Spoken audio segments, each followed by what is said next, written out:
Hello, everybody. Welcome to Entropy Emporium. This is Blooming in the Rot. I will let Kian take the reins here in a moment, but first, a couple of announcements. Really quick ones. The first thing, and the most important thing, is that we are raising money for the Palestine Children's Relief Fund. This is ongoing forever until we decide to change to a different Palestine based charity or until we're all free. And we're not all free until everybody's free. Free Palestine, very clear, very firm stance. I'm trying to be as solid about it as possible given current events. So the link for that Tiltify is in the chat. Please feel free to give if you can. Uh, However, otherwise, if you like what we do, if you like who you see, we have a Discord.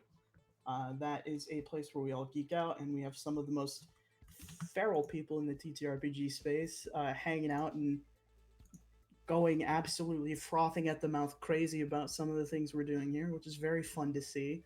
And you'll hear more about them at the end of tonight's episode. But the link for the Discord is also in the chat now, so I'll go ahead and toss it over to Kian to handle however they would like. Hello, everybody. My name is Kian. My pronouns are they, he. You can find me on the interwebs at uptight_Chiffon, uptight-Chiffon, depending where you're hanging out. I am the storyteller for tonight. So I get to play everybody who my characters do not, which is really exciting. I've got a room full of four dogs, and I'm at a rig that is not my own. So y'all bear with me if I get distracted and lost on this computer screen, because there's a lot going on right now. My meds are wearing off because I took them too early today. So there's a lot happening. Um, I'm gonna hand it over to my players to introduce themselves. Players, if you can. Give us your name, your character's name, and your character's sentence. Um, no need to get into downtime. Only one of you had time technically for downtime because we're going to pick off exactly where we left off last time. Um, and I will message that player about their downtime activity shortly. But we'll start with Nox and we'll work our way around the overlay. So, Nox, whenever you're ready.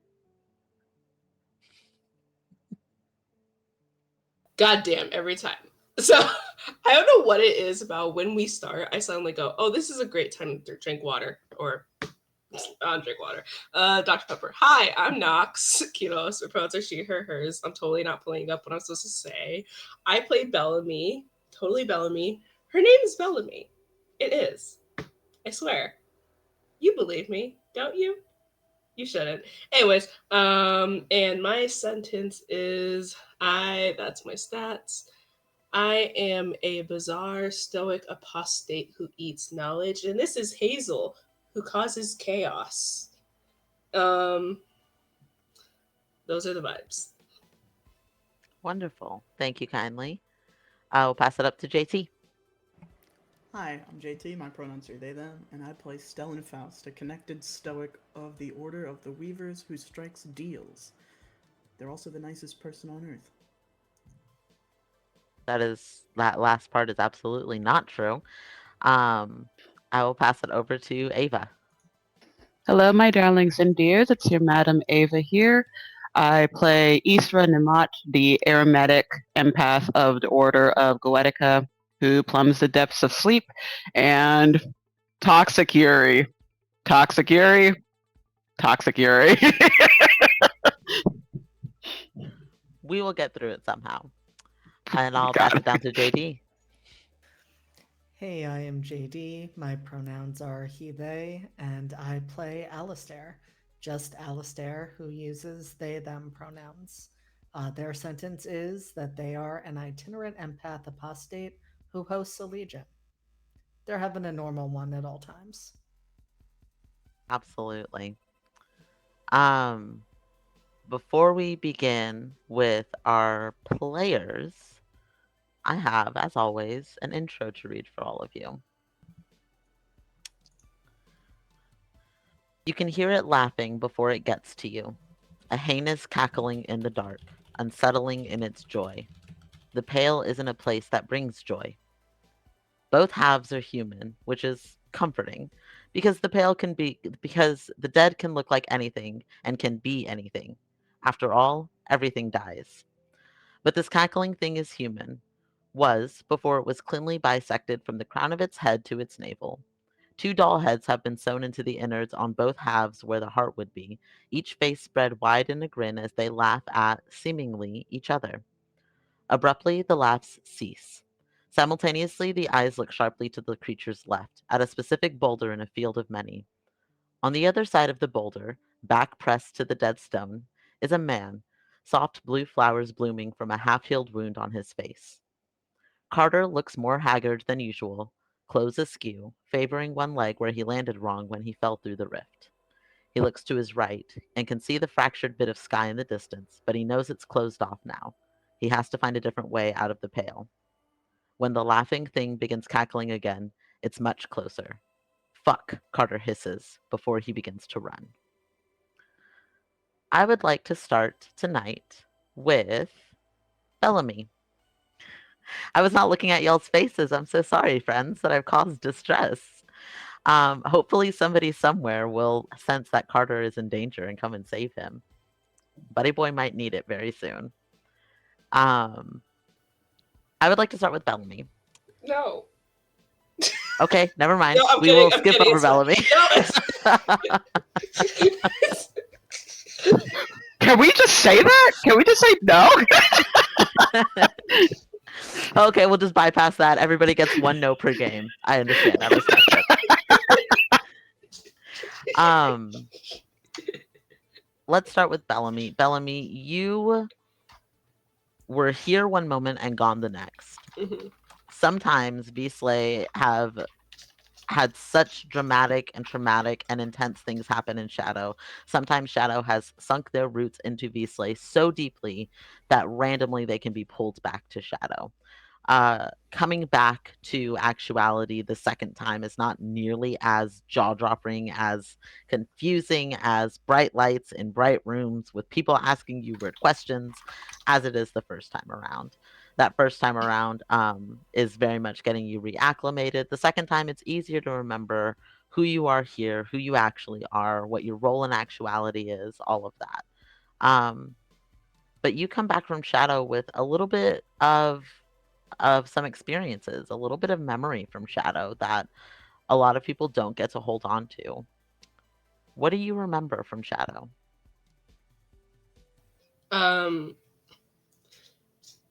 Bellamy remembers, it's kind of like, in her memory, it's like 2 different scenes when you're watching a movie and they're showing you 2 different things with a split screen, one on top and one on the bottom. And she's remembering going to a building and remembering being cold and wet and young and scared. And she remembers someone coming up to her and going, "Hi, my name's Bellamy. Do you want to come in where it's warm?" And when she remembers from this time when she went back, it's still like in that split screen. She remembers seeing a gravestone with the name Bellamy on it and flowers that haven't wilted, bright orange marigold flowers that haven't wilted around both graves.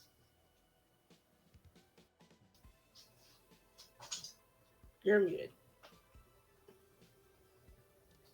Thank you. Whenever you exist in Shadow, some Beasley choose to take up a name that sounds a little bit more like a Shadow name.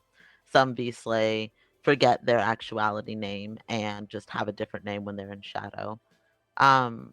What name do you go by when you're in Shadow? She went by Belle in Shadow too. It's her life in Shadow actually played out a lot similar to her life in actuality, it seemed like, where she and Bellamy were so close that they felt like one person, that they both just went by Belle. And so there are very few people in Shadow who would know her like full name. Mhm. Because there was no reason to ever use it. It was, if you're calling one of them, you're calling the other one, so you might as well just yell Belle. because they're both gonna come until there's only one of them. Coming back to actuality feels cold in some ways. That lingering coldness from having visited a gravesite while you were in shadow.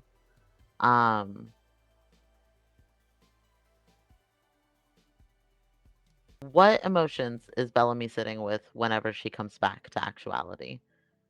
Does it feel like coming home this time? I don't think Bellamy has felt home since they died.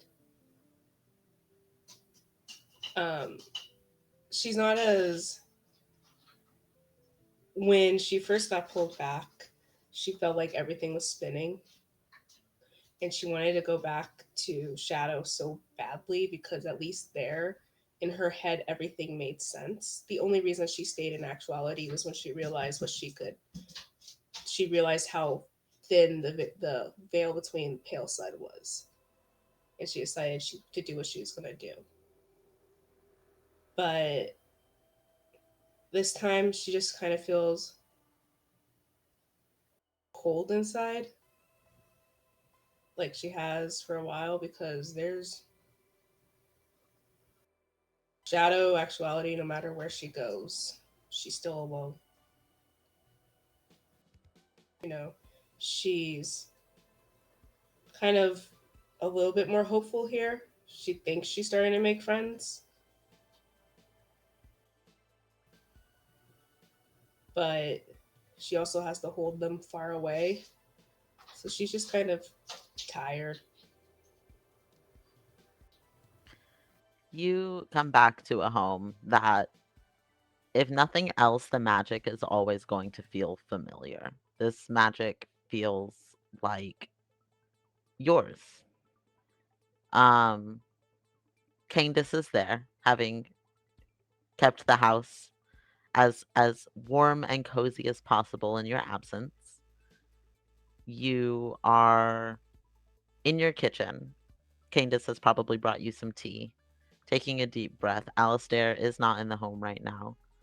And you feel the ground shaking beneath you. And it feels abrupt. It's strong. It's not quite an earthquake because it's almost like the ground is rolling to make space for something, but it's trembling as it does so. Stronger than that, you can feel a flash of very, very strong magic. At this time, as the others have all heard, this is when we would have seen a rift open up in a square in Saturnine. Some sort of a portal of magic, and Carter, for some reason, somehow, some way, having fallen through before the rift seals behind him. All that's left. Oh. I was thinking Bellamy feel where it's coming from. You can tell it's in Saturnine. This strength of magic, I'd say it's not hard to tell that it's coming from just a market square. Seems to be a pretty populated place, you would guess. She's gonna run towards that direction. Okay. Bellamy moving toward this rift. What are the rest of you doing? We'll start with Stellan. Stellan, you're sitting at your home. Where is your focus? What are you doing when this happens? Pause. I forgot to read the card. I did draw a card for that scene, but I forgot to read it. So I'll draw a new card for this scene. This is very unfortunate. Please hold. I hope that card is nice. I hope. Can we just keep the nice card? You said the card was nice, so can we keep the nice card? I cannot keep the nice card. That's Why not how not? this works. You just said that you just go by the flow all the time. I I'm do gonna go say by the the rules flow, right but now. that's not how this works. Oh bless. JT, if you can please show slide 17. Empty Slide gallows. 17. Value 3. I don't like that. Notions, cats, clocks, wind. Meanings: rescue, salvation, solution, favorable judgment, and escape. Oh, okay, it's Okay, nice. so Carter's getting out. So, he's my boy. Yeah, I feel like you The guys got too gallows. excited at the word gallows and forgot the empty part. It's true. It's true. Right now, the gallows are empty. The gallows claims no victory today. Today, we are granted a reprieve, or we make an escape, or someone rescues us. Whatever the reason, the threat is gone. The problem is solved. The empty gallows brings a feeling of relief, of gratitude, and newfound purpose. It is a sudden extension of life. The empty gallows serves as the location card for the Notions family. Pale magic is enhanced, green magic is diminished, and ardents receive a +1 to all ventures. That is our card for this scene, now that I have remembered to read it through. So we'll start with Stellan. Stellan, you were sitting at home when this rolling, rumbling starts to happen beneath you. You also feel this strong sensation of some kind of magic that you can tell is not sort of innate indigo magic. This is a spell gone wrong. This is a V-Slay out of control. This is something that does not feel like just the normal magic happenings that go around in Saturnine. What are you doing?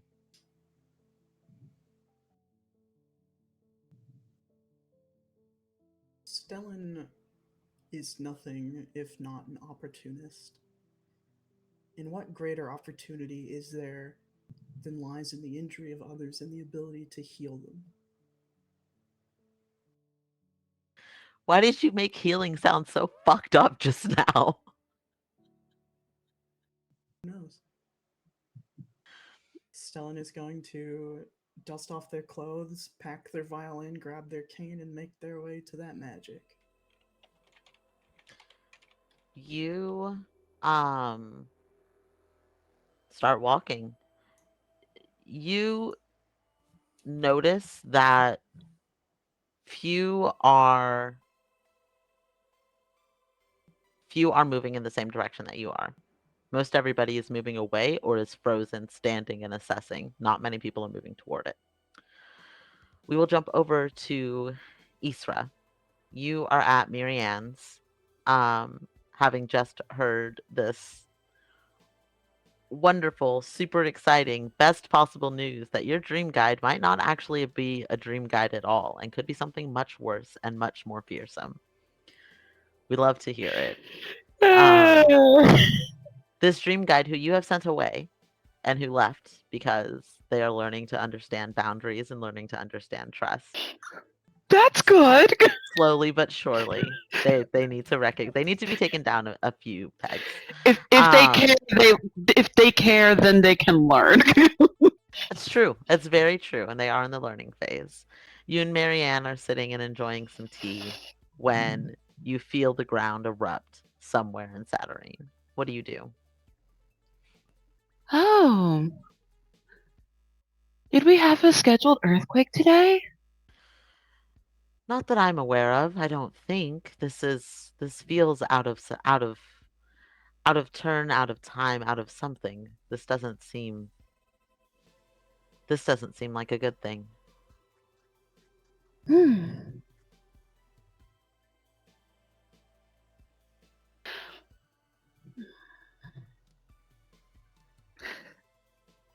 I think for the first time,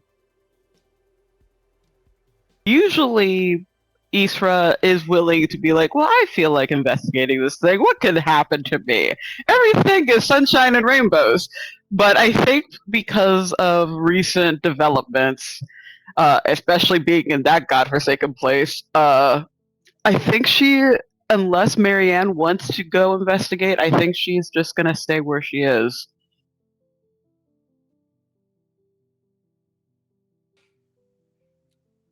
Roll me.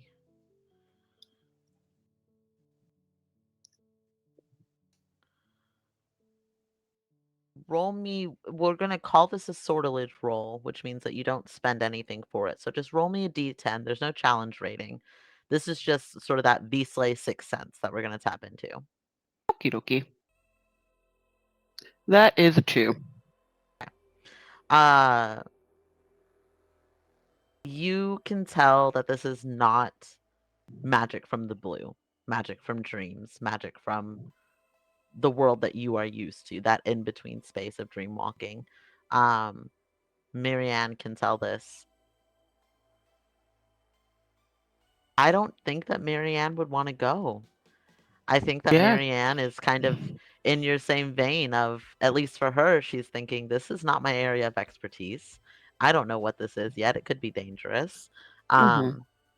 Her being somebody who also traverses dreams, and this clearly having nothing to do, at least in both of your understandings, with anything with blue magic.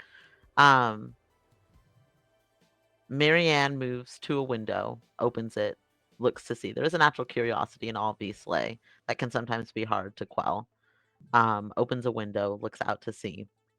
It seems like there are people stopped in the streets. It seems like there are some people moving toward this space, but most people are moving backward. They are.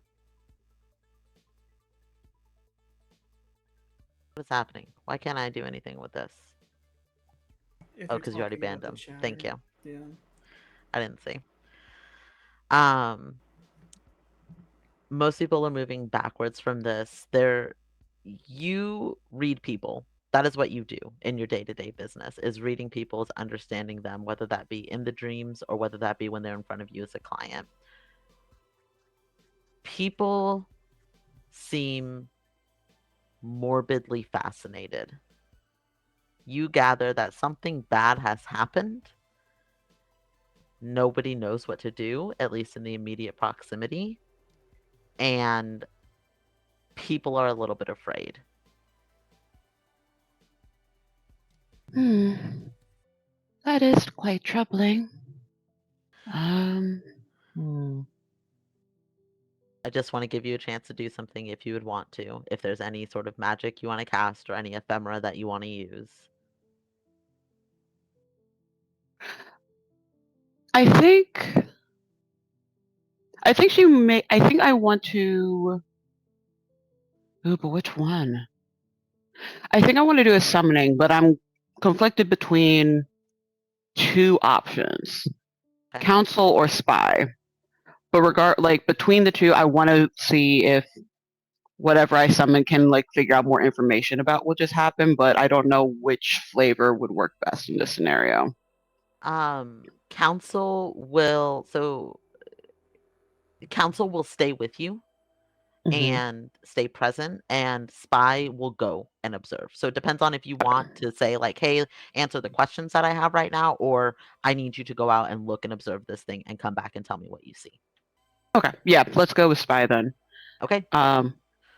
Marianne, I think, especially if we don't wish to be going outside, I think one of the things we could possibly do to sate our curiosity is a bit of summoning. I can bring about spies now, if you are willing to help. That sounds like an excellent idea, my dear. Marianne clears a space in her home. Pretty easy to do so in her own workshop, making sure that you are have enough space to lay out everything, get the summoning prepared. What level of entity are you trying to summon?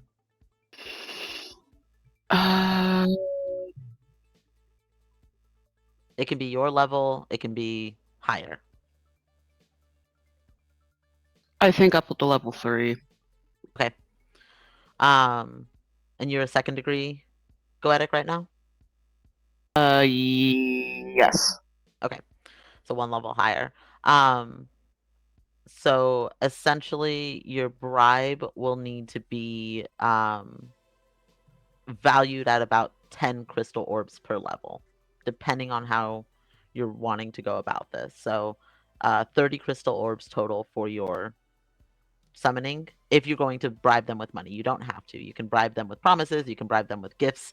You have handed out your fair share of pillows, but you are in somebody else's home. That is so true. There is that to consider. What kind of entity are you summoning? I want someone who is... I think the first thing that comes to mind is owl-like. Very quick, very silent, and very observing. Okay. She doesn't necessarily need someone who is willing to who needs to get their hands dirty and fight, but someone who they will stay as long as they need to get the information they seek and get the hell out as quickly as they can once everything has been taken in. Okay. You begin your summoning, and this creature that comes through is demonic in nature, but a level 3 demon. So not too necessarily forward thinking. This is a creature that is pretty base in its nature. Um, you mentioned owl-like. It's got an owl's face, but an elongated neck, 4 clawed legs. If you've seen Howl's Moving Castle, Howl in his bird form is a little bit of what it looks like, but on a much smaller scale. Probably the size of a very hefty house cat, if you will. This creature sits and looks at you and kind of cocks its head to one side. And owls can turn their heads 360 degrees. This creature can rotate its entire head 360 degrees. So it just starts to turn its head and cocks it to one side, and it just keeps spinning all the way around until it comes back to where it is and kind of clicks into place. You can hear the bone snap back to where it is supposed to be, and it kind of shudders a little bit, as though it was a bit of a wind-up toy. Looks at you, opens its mouth, and just says, "Food?" What do you take as food? Glances around, looks in this space, kind of nips at the ground, doesn't seem quite satisfied. I think there's probably still tea and snacks laid out. The owl kind of sniffs over that and kind of pulls back very quickly, very clearly not pleased with what probably is human food. Looks back at you and just says, "Meat."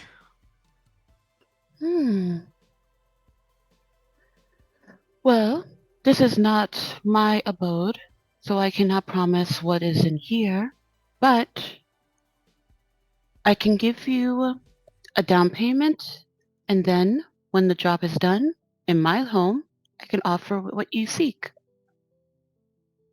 Down payment of what?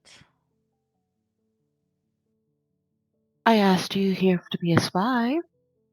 Spies like secrets. I offer a secret. Absolutely. The feathers that were kind of tucked back sort of fan out around its ears as it leans forward. Its body does not move. Its neck extends, gets to the very edge of that summoning circle that you have laid to be as close to you as possible. What secrets do you have to tell?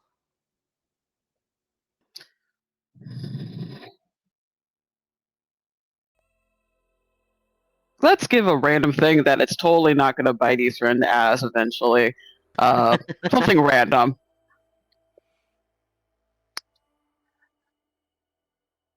She leans in and she says,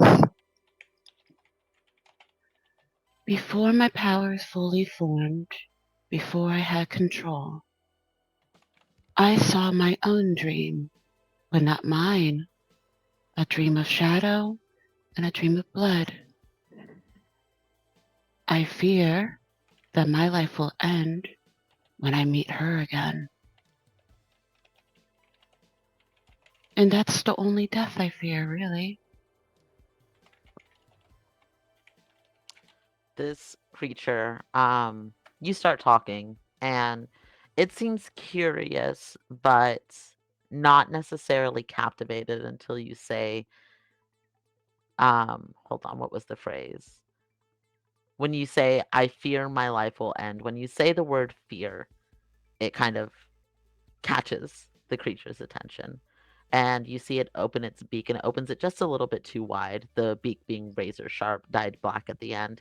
And almost like it's eating something too large for its mouth, opens its mouth up, grabs, as though to physically grab the secret out of the air and swallow it down. Down payment accepted. The summoning circle starts to waver. And are you letting this creature out? She will let it out. It's technically bound by the contract of this summoning. This creature goes to the window, looks back at you. What do you want me to learn? There was a magical influx, shaking, disturbing notch of magic that I know. I would like for you to go towards the source of it and figure out all that you can. And also, be aware of these 3 individuals. If you see them there, let me know. And she'll give the vague descriptions of Stella and Alistair and Bellamy, because she ain't leaving. The creature nods once, goes to the open window, and sets out. Starts flying over in that direction. Well, I guess the only thing we can do is really just enjoy the rest of our snacks and tea until they come back. I love the way you think, Isra. Marianne settles back down, pours a fresh cup of tea. Out of sight, out of mind, not thinking about anything else right now. Not thinking of death, not thinking of toxic wife, just tea and company. Really the only 2 things that matter. Mm-hmm. Let's jump to Alistair. Alistair, you are out and about walking when you feel the ground beneath your feet begin to shake and tremble. I would say this is probably much stronger for you because you're probably in the vicinity of where this happens. What do you do? What do we see? Sorry, one of these dogs is making noise, but it's dark in here, so I don't know which one. You see, as the ground is moving,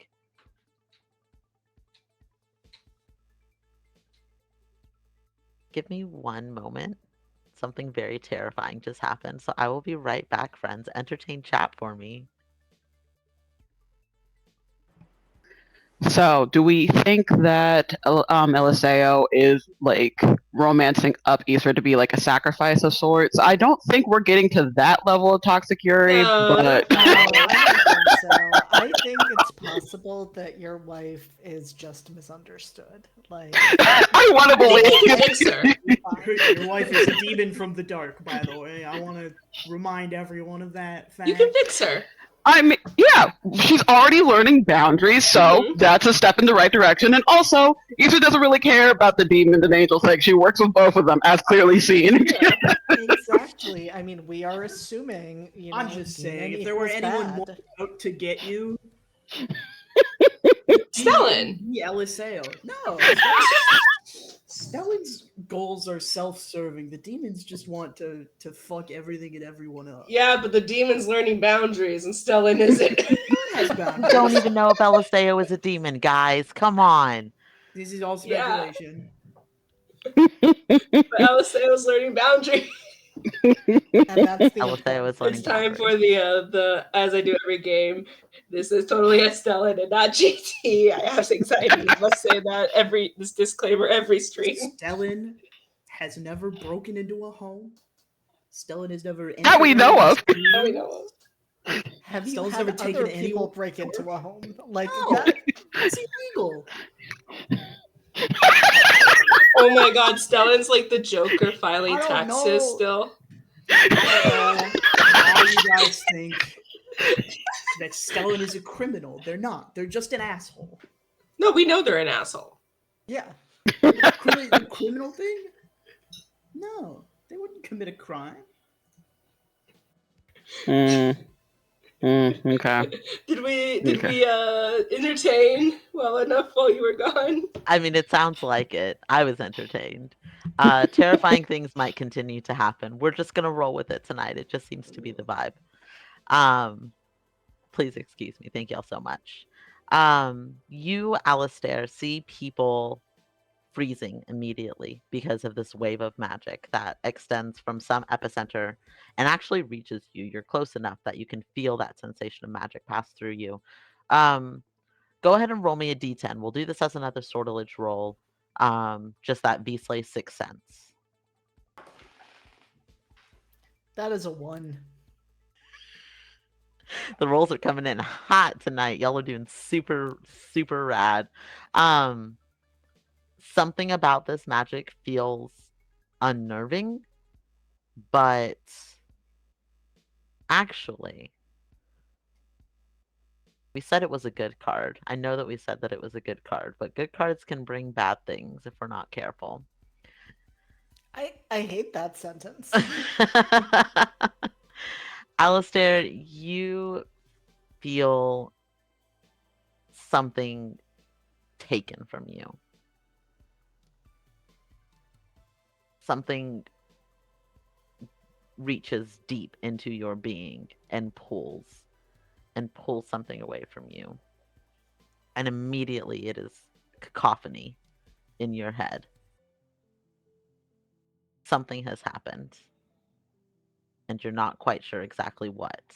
I would imagine this chaos and cacophony that's going on is so much that you probably are not engaging too much with the people who are rushing past you, trying to get away from this. The few people who are moving in that direction are very cautious. They are sort of beginning to protect themselves with their magic, trying to guard against whatever this is. There's a few people who stand still the way that you do. You get the sense they might have felt that same thing, something clawing into them and pulling and ripping something away. What do you do?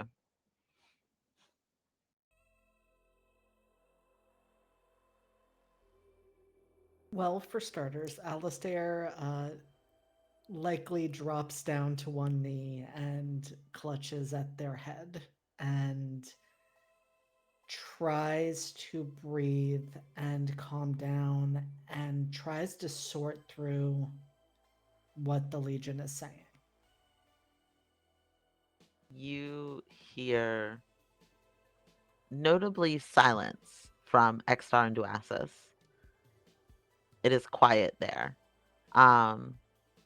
You hear everybody else yelling, "One of us. They took one of us."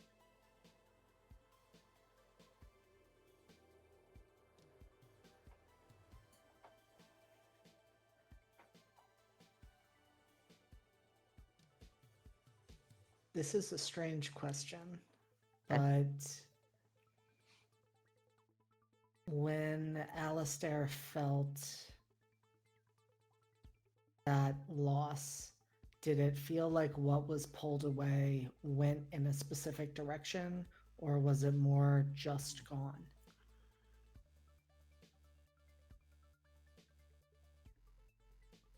You. Oh, I love this so much. I love that you asked this question. You start to focus because this has given you something to work with.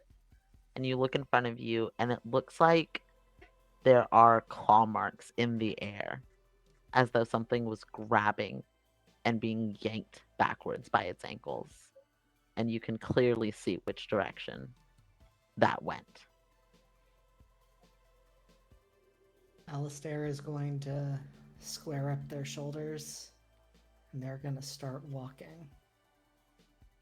As you walk, Duasis comes forward and says, "Careful now, Alistair. There's something dangerous here." And you feel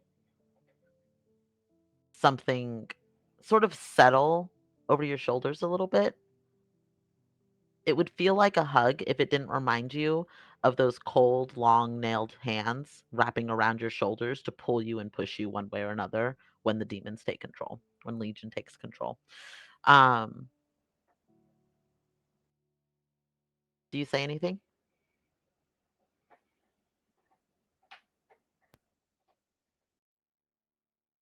Alistair just says, I'm not going to let whatever this is take another one of us.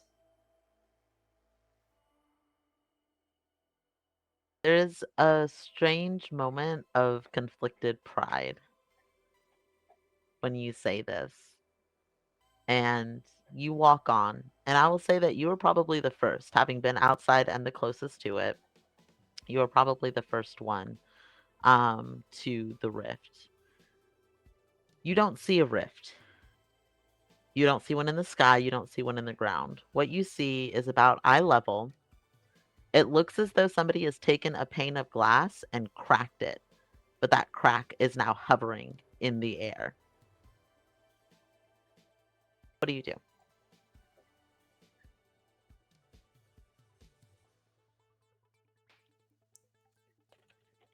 Alistair reaches out to touch it.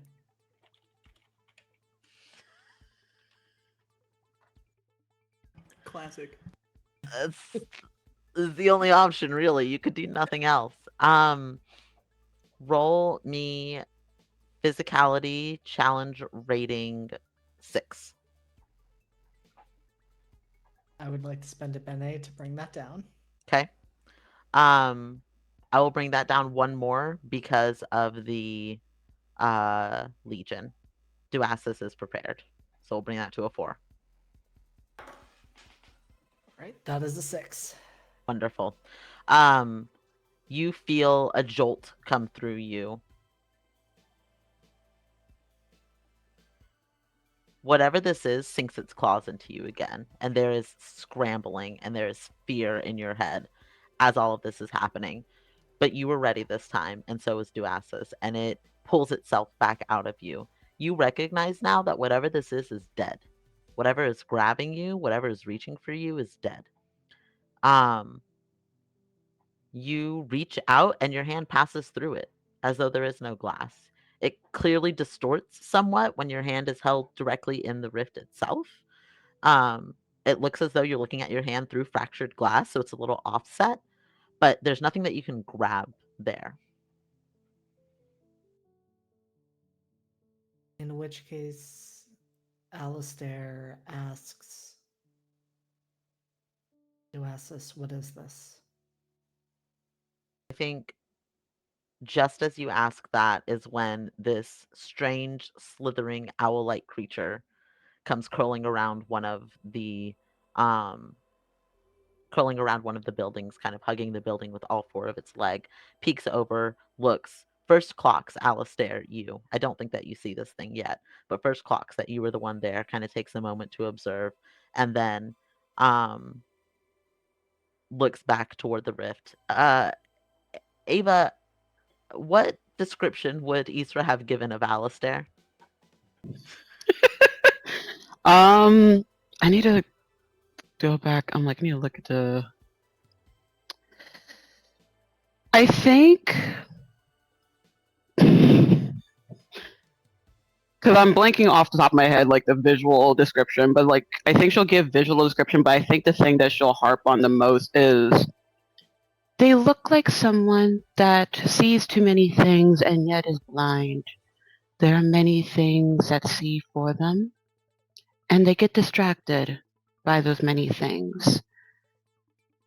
They may be wandering. They tend to wander if they're not with the other person who is Bellamy. You are sitting and enjoying your tea, and you hear in your mind, too many eyes is here, too many eyes, seeing nothing, too many eyes. It just kind of repeats it over and over again. Oh, well, that must be Alistair. What are they doing? You feel what we see in the courtyard is this creature kind of extend its neck out and get both the rift and Alistair into view, and it blinks out of sync. And strangely enough, Isra, you feel your eyes do the same thing. You feel them blink out of sync, and then suddenly you can see, very blurred around the edges, but you see Alistair standing there, hand reached out, touching this rift. You see this Oh, rift that looks dear. like a pane of glass fractured through it in the sky. You see that Alistair looks like they are bracing themselves for something, like they are tensed up and ready to go. A little bit of color has drained from them, which is hard to do because Alistair is already very fair skinned. But they look not quite sickly, but tired. They look tired in a way that is different for Alistair's usual demeanor. Um, and you can see that this creature clearly has a sort of upward angled view of what is going on. The glass, is it any, does the glass look familiar to any of like the stained glass symbolism that Isra has been seeing or that Bellamy has mentioned? It certainly calls to it. It certainly calls it to memory. There's no color to this. Mhm. So you can't say that it is exactly the same, but seeing fractured glass, that is probably the first thing that your brain starts to think of is this stained glass situation. And then for Alistair, the drained look, because I also remember the last session was the conversation of explaining what could be happening inside Alistair with just so many spirits, so many demons. And one of the things that was mentioned was typically demons will be feeding on the host. Does Alistair look tired like maybe they have been fed on?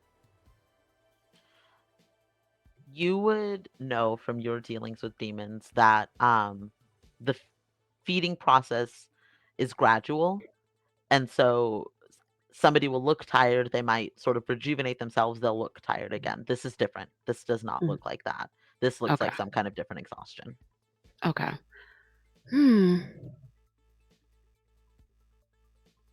She's I think she's going to try kind of getting out of the voice of speaking to the demon, it's the summon itself, but try to speak through it and just simply say, Alistair, why are you touching that? Alistair, you turn and you see this demonic owl creature open its beak, and it says it as though Isra is saying it from 10 rooms away. It's very muffled, but you can hear what is Isra's voice. It is just as likely that Isra is speaking through this thing as this thing has swallowed Isra and she is trapped inside. It's kind of difficult to tell, but... Oh, to explain, this is a summon of mine. Sorry. Don't be touching things. Like when you have a collect call, it's like, this call is from, hi, it's Easter. Alistair, why are you touching that? Would you like to accept this call? Do you accept this summon?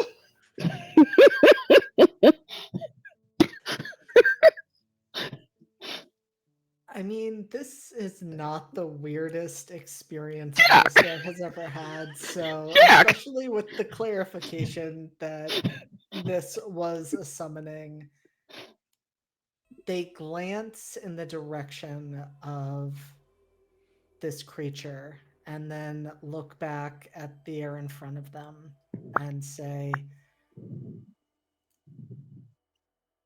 it took one of them. Oh. We're going to get them back. Oh, that is perfectly understandable, but do you think it is wise to be going by yourself? We are never alone. We are not by ourselves. To clarify, just a Claude has like, hold on. To clarify, outward assistance, not inward, especially if they were able to take one of your own. That is logical. We think time might be of the essence, though. What do you know what this is, Isra? Is it possible to maybe do a type of check now that I'm visually closer to the epicenter of this? Yeah, I'll give you kind of a vibes check through the summon itself. Okay. Let's see. This, just to do my double checks, this has nothing to do with religious lore, correct? We'll add a +1 for religious lore. Ooh! That is 7. 7 all in. Yes. This is something that was opened from the other side. This is not something that somebody in Saturnine opened from whatever is on the other side. Whatever is on the other side comes from the Pale. That is very clear to you. This creature that you are sensing this through does not want to get close. It does not want to engage. You have heard of rifts between the suns opening before. It is a very unexpected thing. It's very unintentional. For something to come through from the other side, your first instinct would be to think there's a V-Slay there that fucked something up. But V-Slay don't go to the Pale and fuck up. They go to the Pale and they are cautious and they are quiet because everything there hunts. Everything there is a predator. And so something is clearly wrong. Rifts can only be opened and closed from the side that they were opened originally on. So it would be, to your experience, it would be impossible to open it from this side. But it makes sense that there's kind of still this remains of it because it is a literal tear in the fabric of space. And so it's going to take a very long time for that to close. I think she'll reiterate that to Alistair. Alistair, while I understand that there is an importance to get back one of the many, we are not able to do it at this location.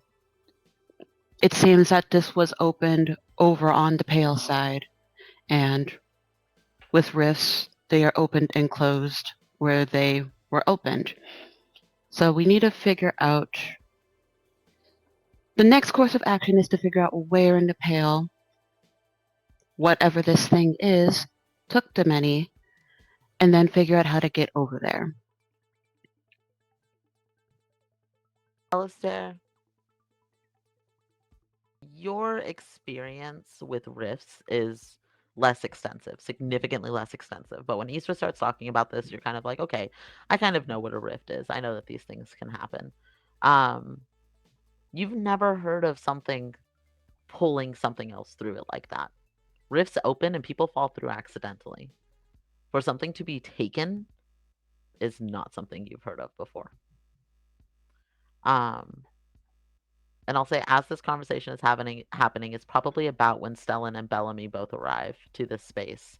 Not together, very pointedly. I don't imagine that either of you were seeking the other out. Well, I know Bellamy wasn't seeking Stellan out. Stellan, you could have very well been seeking Bellamy out. Unclear. You arrive to this space. You see this scene of Alistair kind of reaching, hand extended through. I imagine probably getting a little less intense now that you're having this conversation with this very weird owl creature that speaks in Isra's voice, although quiet and far away. Are the two of you doing anything as this is happening? Stellan's looking to Alistair. Bellamy's any rushing to information. Alistair. And I don't think Alistair sees either one of you because they're looking at this bird creature. And I'm imagining, like, in that moment, they're saying, Isra, that doesn't make sense. Rifts don't pull things into them. This was taken. Do we know what was taken? Why is Isra a bird? Oh, this is a summon. Hello, dear. Oh, hi. And the only thing I'm imagining this bird thing looks like is like the eluded form of like the hero from Slay the Princess. Just demonic and bird-like in nature. Whatever you're picturing is probably correct, and that goes for every individual person right now. Whatever you've got in your head is probably what this looks like. Yes. For the record, Marianne is just sipping her tea and watching this with fascination. It's not engaging her. Ooh, my shows are on. But yes, hello. I was just trying to get the layout because, as some of you know, I am not the strongest fighting person. I am more support, and most of my other good things are in dreams. So I just wanted to observe. And here's Alistair. Yes, getting into trouble as always, it would seem.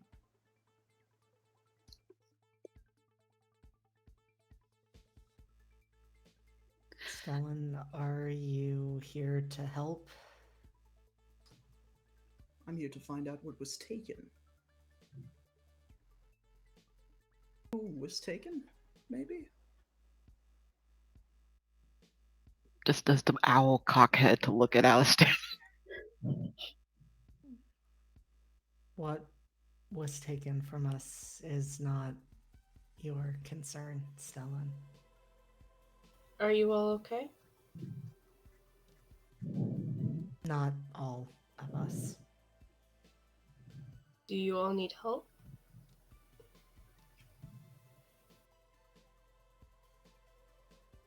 Not unless we're going to be trying to explore the Pale. Actually, I think I have Yes. the perfect way to help with that one. Shut up, Stellan. What? It's true, and it's not like Alistair is any stranger to our deals.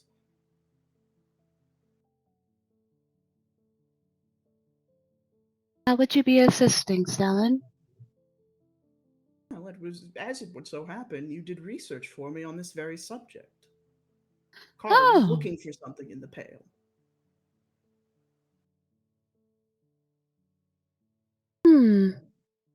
I happen to have an incomplete spell that I could finish and probably whisk us right over there if I do it right.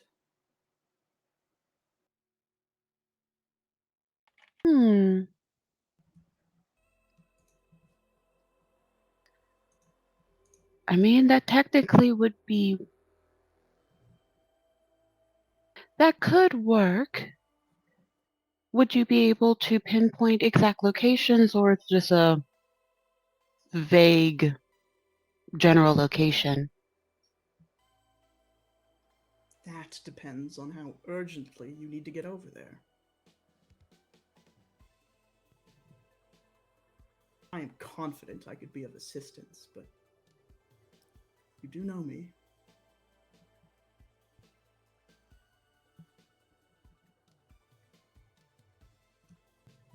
Bellamy, what do you think? I think it depends on whether or not you're willing to make another deal with Stellan.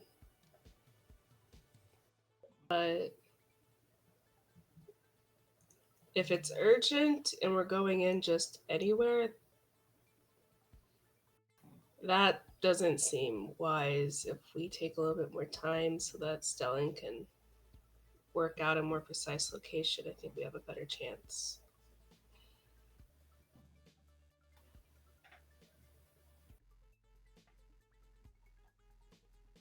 They're an ass, but they're good at magic. So I'm sure they can figure the spell out. With immense pride. Shut up. Well, while you think it over, Alistair, Isra is going to give the rundown of what vibes Isra was able to pick up about the actual rift itself. Not everybody understands. This is something from the Pale, unusual in that it is able to reach through and pull something for some reason. Unclear on why that happened. Cannot be opened from this side.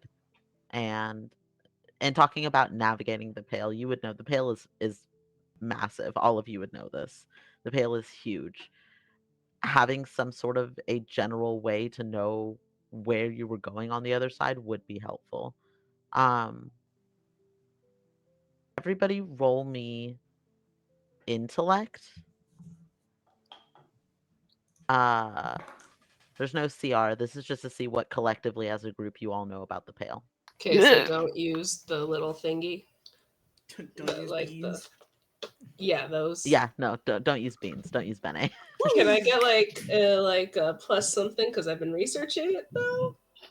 Yeah, absolutely. I'll give you a +2 for yours. Oh, I yeah. rolled a 9. That's a 9. Yeah. Okay. I got a 7. I got a 3. Okay. I got a Alistair, rock. please. I got a jar of dirt. You would know. I have a bulldog that's really upset with me right now. Wilson. That's not what you know. He's the worst dog in the world. It's the Can we perfect get guest. pictures? I can post pictures later. Yes. I'm sitting in a very dark room, so I can't right now. That's fair. Also, you're in a stream. That's also somewhat important, I guess. You would know that the pale sun is where the dead go, where dead things go, I should say. The dead of Saturnine are their own entity, their own existence. Those are dead that have chosen to stay in Saturnine and not pass on. Anything can die and go to the pale. Rocks, leaves, people, creatures, anything at all from any sun can wind up in the pale. Everything that has life in it can eventually die. That is just the way that things work.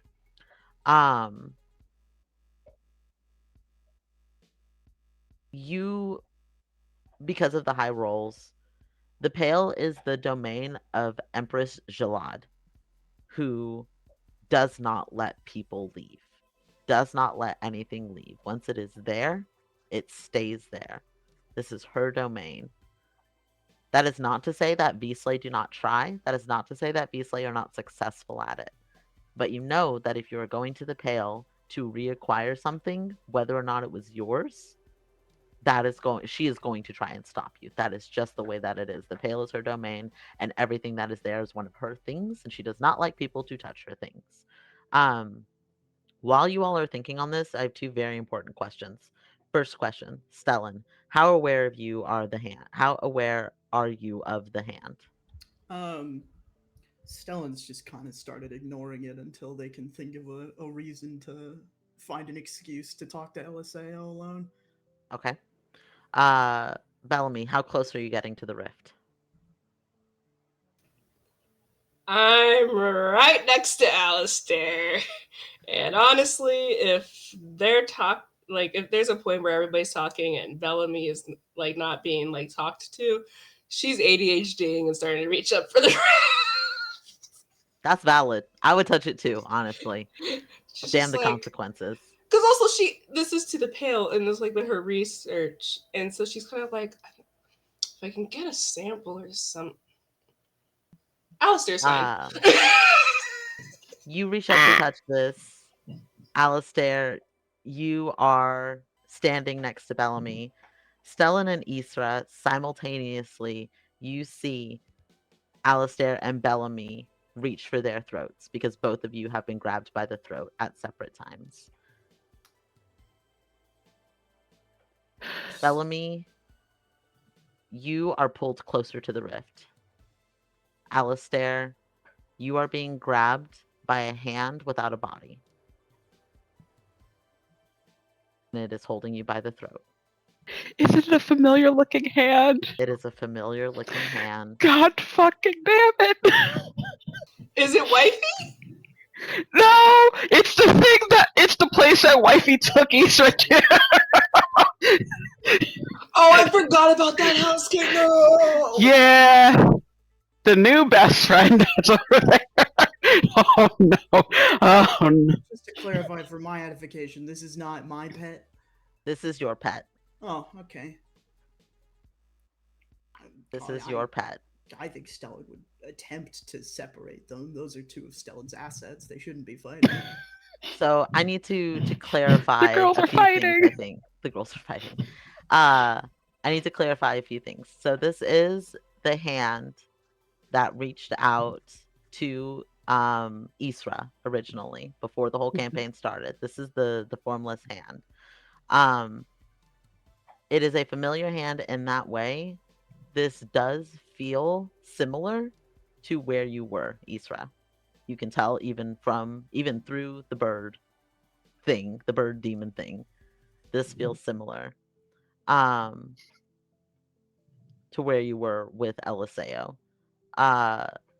Bellamy, you are being pulled closer to the rift and pulled up. There's clearly something that you cannot see. You're not sure what this is, but it is pulling you toward the rift.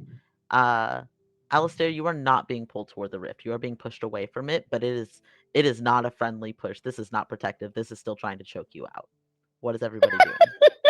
Well, Stellan, we'll start with Stellan. You are going to try and intercede on Alistair's behalf, or at least get the hand to let go. How do you go about this? What do you do? That's still so funny. I think Stellan's gonna just whip out a real quick spell. Okay. We're gonna try to combine Thunder's movement with Heart's strength to attempt to pry Alistair from the hand or the hand from Alistair. Okay. What level are you casting this spell out at? Excuse me. I get to pick a level. You do get to pick a level. Sorry. You will spend the amount of sortilege as the level that you cast it at. We determined it was sorcery for me. because I'm of so the sorry, leader. sorcery. Thank you. Let's crank this up to 3. Why not? Okay. That puts the CR rating at a 3, I believe. I don't have all my notes in front of me, but I'm pretty sure that puts it at a 3. If you would like to spend sortilege, you can to drop that to a 2. No. 3 is baby food for Stellan. Go ahead and roll. That's a 9. Jesus Okay. Christ. You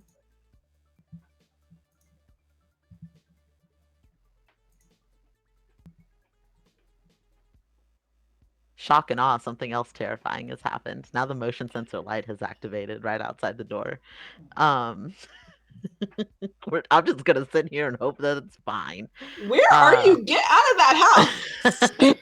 I can't. I have to live here for 2 more days. I'm sure it's fine. I'm sure it's a bug. What does the spell look like whenever you cast it? For something Stellan's ever cast before, which I think they probably haven't had a reason to use this spell. Quick as ever, they pull out their violin and they flow through the chorus of Danse Macabre. The magic weaves itself around this hand, almost to waffle it on its own. I don't have a better word for that. And to try and sort of put itself between Alistair's throat and the hand to try and pull it away. You are not able to do so. This is not budging. And Alistair, you are not losing consciousness, but something very strange is happening, and you're not quite sure what. And I will get to that in a moment. Isra, are you doing anything? She slightly disconnects from the voice box of the summon to speak to the summon itself. Mhm. I know you wish to not be on Pale. This is not that request. I will offer. Here's how we're going to break this down, because I think Isra has to eventually, she has to make her way there herself soon. I think what she will do is she will communicate to it, here is the location of my home. Speak to the home and state, you are a guest of Isra and payment is due. It will allow you in. You will have your fill of meat. And if you go into insert name of the summon room, there shall be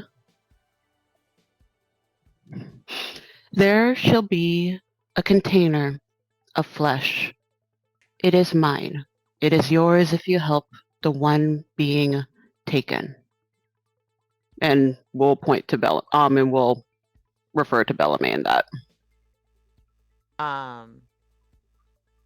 You said flesh? I'm imagining she knows the risk of summons, and sometimes they want a piece of what you are. So she has containers of her own flesh on standby, and maybe a couple vials of blood. Normal things to have. Just in case. Normal. What is Just the in delightful case. sentence that Ethically sourced flesh. More As fucked quickly up than anything stored. I could have made up for Stellan. I'll be honest.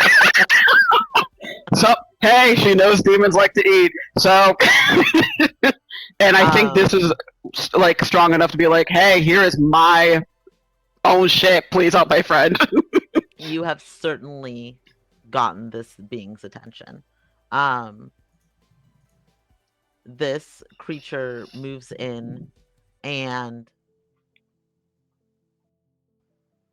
I got dogs eating stuff, and I don't know what's on the ground. I'm so sorry, y'all. I promise I'm trying to focus. My meds really wore off way too early today. This creature moves in. Bellamy, you haven't been able to see what's lifting you yet. You just can feel that pressure on your throat as it's slowly pulling you up toward the rift. This creature perches on something, on a branch, an arm, something between Bellamy and the rift. And Bellamy stops moving, and this creature begins to claw and gnash, and there's blood in the air, as there is something invisible there that this creature has been able to find. Bellamy, you are dropped. You are let go. Alistair,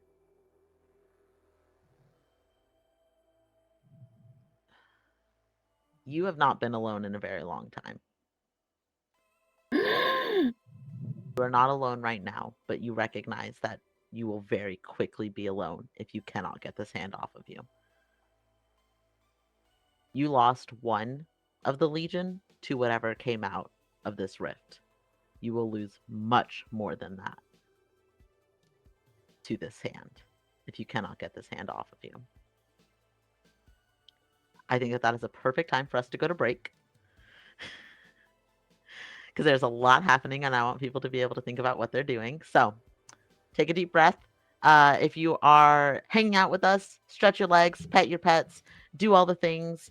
And we will catch y'all in about 5 to 10 minutes. So just sit tight.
Hi, everyone. We're back.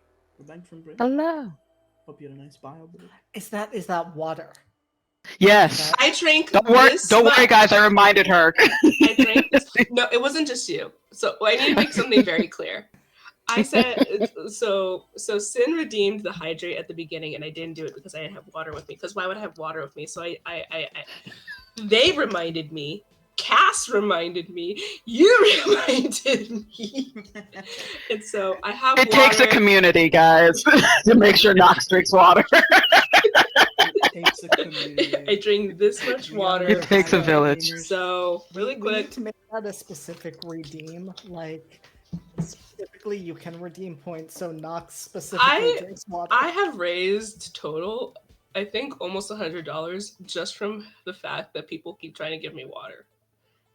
Because during charity streams, I'll make one of the donate incentives that I'll drink water for an hour.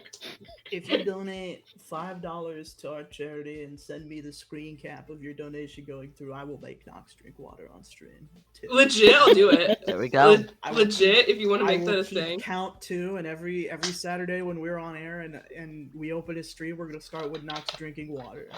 Yeah, you know what? Do that during other streams. Yeah, no, legit. If you donate $5 to Palestinian Children's Relief Fund, right?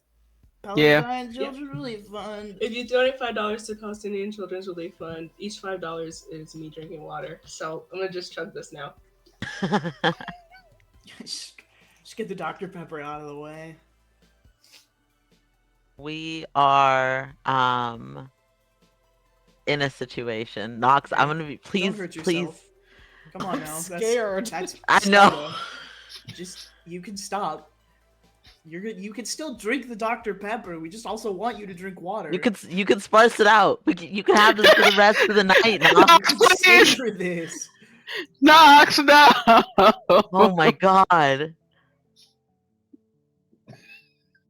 Anyway, who's It's getting like my harmed? partner that I wished I didn't realize I was doing it, but I was holding one of these up like this. I was laying down and I was going like this, and I was going like and I didn't say anything. And they go, "Are you trying to figure out how to set that up so you can drink it like a hamster?"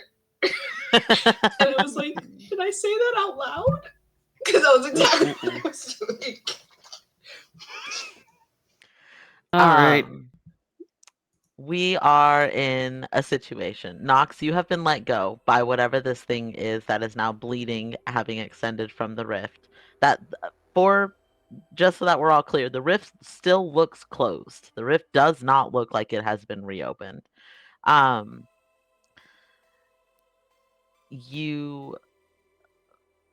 We had talked during break and forgot to mention where Candace was. Candace is on Alistair and is trying to help pull this hand off. Alistair, you are feeling this sense of loss, that something is trying to get taken from you again. What are you doing?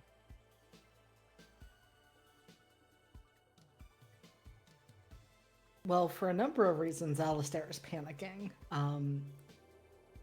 Both because of that feeling of impending loss after what they've already experienced, but also because, as much as they hate to say it, one of the people that they know who is highly skilled at magic just failed at doing anything about this. And so they're just thinking to themselves, what can I do?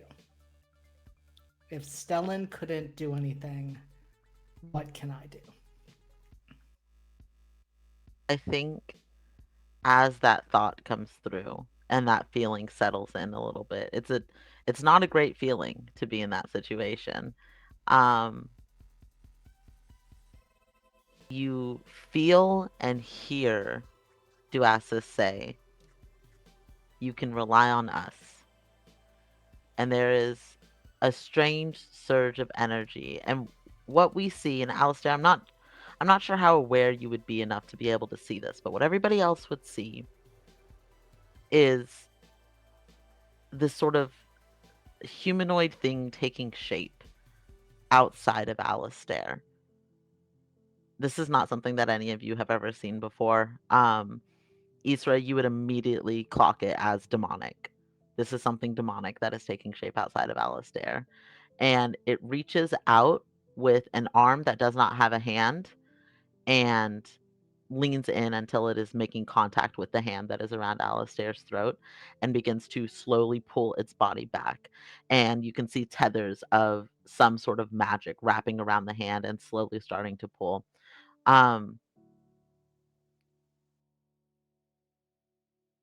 JD, can I ask you a difficult question?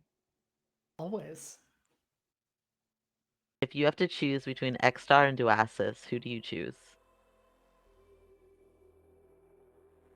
Let me be clear on this. To save or to lose? Who do you choose to save?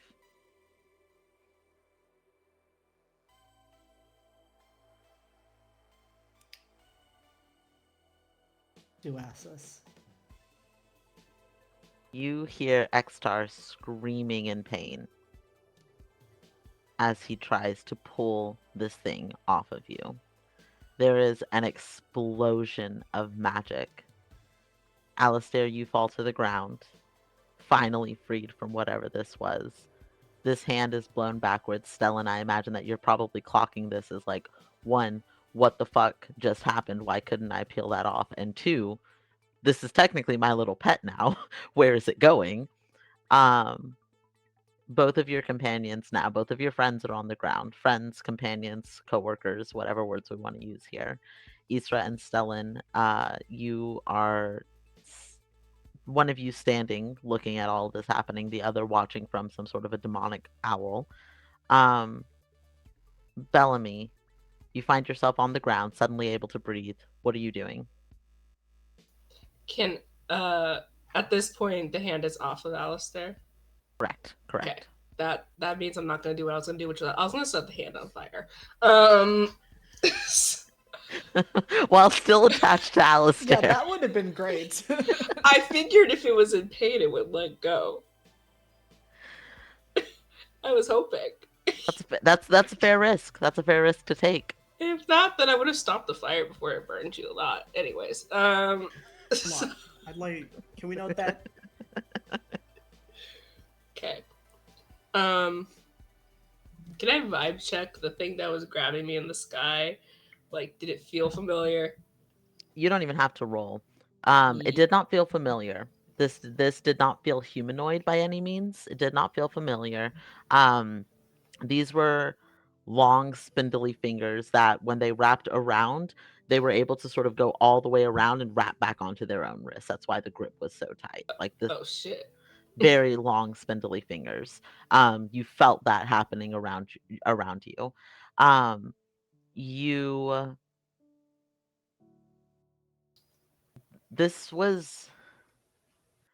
You remember when the people of the stacks reached out and grabbed your lapel and said, that name is not yours. And this is a strange situation to find yourself in, to be pulled forward once again by something. What you heard as it was happening in your head was a voice telling you, give me back what's mine. Was it? Not a... Go ahead. Was it a voice I know? No, this is not a voice you recognize. It's a feminine voice saying, give me back what's mine.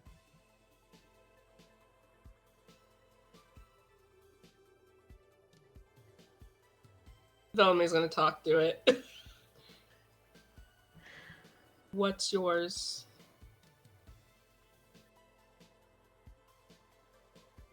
You get a cold sensation that starts sort of at the back of your neck and kind of takes over your entire body, spreads over your shoulders, down to your fingertips. The dead. The dead belong to me, and the dead are mine. This is Empress Jalad that you are speaking to. The Empress of the Dead. I haven't taken anybody yet. You've taken what's mine. Bellamy is not yours. Bellamy has always been mine. The voice goes quiet, and then you start to hear it laugh. And it continues to laugh and just says, the audacity of a V-Slay to think they can challenge me. And that connection feels cut. You are alone again, in your own mind. Are you doing anything?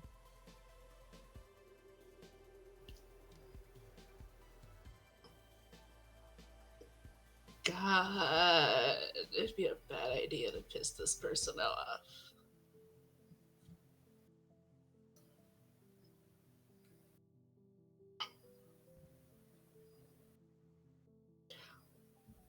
Bellamy is gonna take a second Okay. and think. And can I do a spell to try to see if I can feel Bellamy, the other Bellamy, Ooh. anywhere?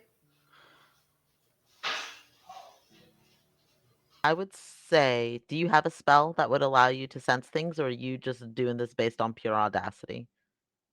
God, everything I do is on pure audacity. That's fair. That's fair. It's my favorite thing about running Invisible Sun is because all of us There's just so much queerness, and so much of queerness is being just Just just running on audacity. yeah, You it's dare to like do it, so you're gonna do it. it's like that TikTok. It's a TikTok audio where it's like, I have the queer audacity to think that I can do anything. There it is. V-Slayer very much the same. We'll call this a sortilege roll, so there's no challenge rating, but you cannot add anything to this. It's just to see what you can sense.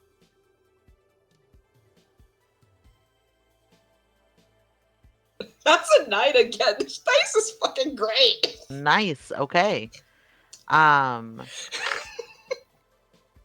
You see, JT, can you ban that in chat? I don't know why my stuff isn't coming up, but thank you. Bonk. You can see these threads of what seems like magic. One of them feels like Bellamy. One of them feels familiar in that way, but it's rotted, it's quiet, it's empty. It does seem to extend back toward wherever this thing was going to pull you to, back toward the pail.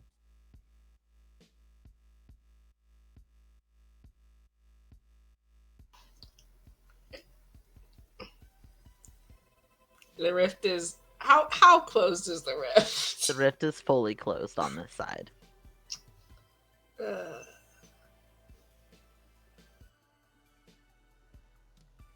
While you think about that, I want to check in really quick with Alistair. Alistair, you heard Extar screaming in pain. You come to. You are not alone. And that feels comforting in this moment. But you feel, it feels less crowded.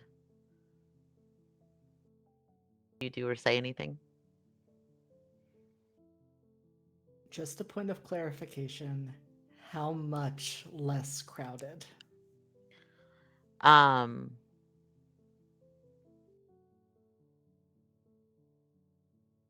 Significant in number, not necessarily presence.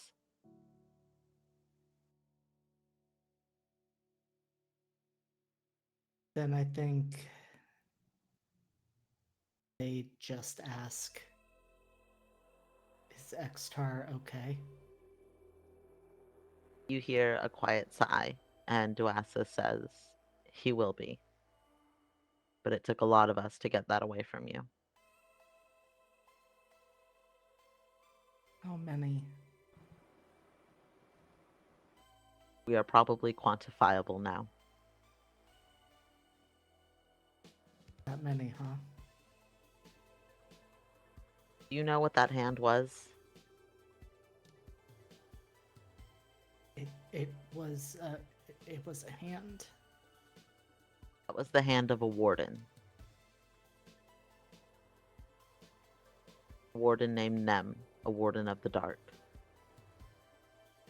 And this will remind you that you have seen the name Nem before. That name sounds somewhat familiar to you.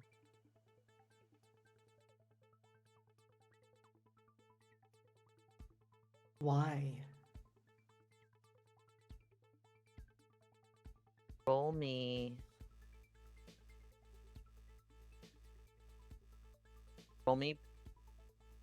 interaction, and we'll call this a CR. We're going to call this a CR 8, drop to a 7 because of your relationship with the Legion. Gonna spend a bene as well. Okay, drops it to a 6. This is about persuasion without being persuasive. This is essentially you're trying to roll to see how much the Legion trusts you in this moment, how much Duasis trusts you in this moment. So if you have any skills that you feel like would apply to that. In this case, I don't think so. Okay. I'm just So gonna it'll hope my be dice are kinder than they have been tonight. I'll use a different one. That was a 7. nice. The silence is guilty on Duasis' side.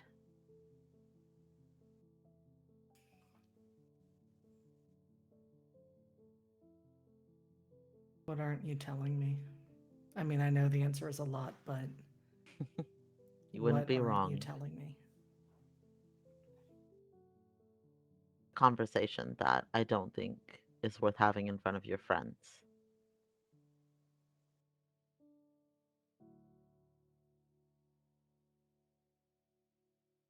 What should we do if that hand comes back? We have to hope that it won't. And I think in that moment, you see Alistair kind of like jerk into a sitting position and scramble back because they're looking around trying to see if the hand is still around them. The hand is still there. What before was very clearly a dark, long-nailed hand looks almost burnt now. Almost as though it's smoldering from some recent heat. And it's laying on the ground, palm up. It does not seem to be moving. Alistair starts stomping at it. I think Stellan would probably intercede there.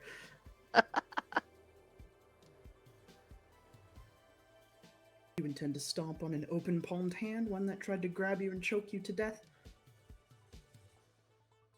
I do. Okay. Yes. Great. Don't. Don't be a moron. Don't tell me what to do, Stellan. Our In terms of our contract contract, doesn't I cannot allow include you to do controlling anything me. apparently dangerous. Do not touch this hand again. Our contract focuses on what I do for you. You're doing this for missions. me. So that's how it's gonna be. When your life is in danger, yes.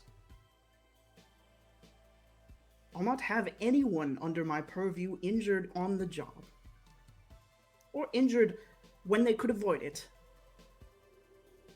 Plain and simple, I will not have you be stupid while I'm around, okay? I think you can agree that that is a good thing. We do not agree with that, but whatever you say, Stellan. I would say that around this time, Isra, you had explained and outlined where this jar of flesh was. Just delightful. And you had left Marianne's, is that correct? Yeah, she'll give her goodbyes. I was like, okay, things are weird. People want to go into rifts. I should go, but it's been so lovely. I'll keep you posted on the thing. Yes, we'll just say the thing. The thing. If you need us at the Dreamery, let me know. We are always here to help if there's something wrong with your guide. I thank you.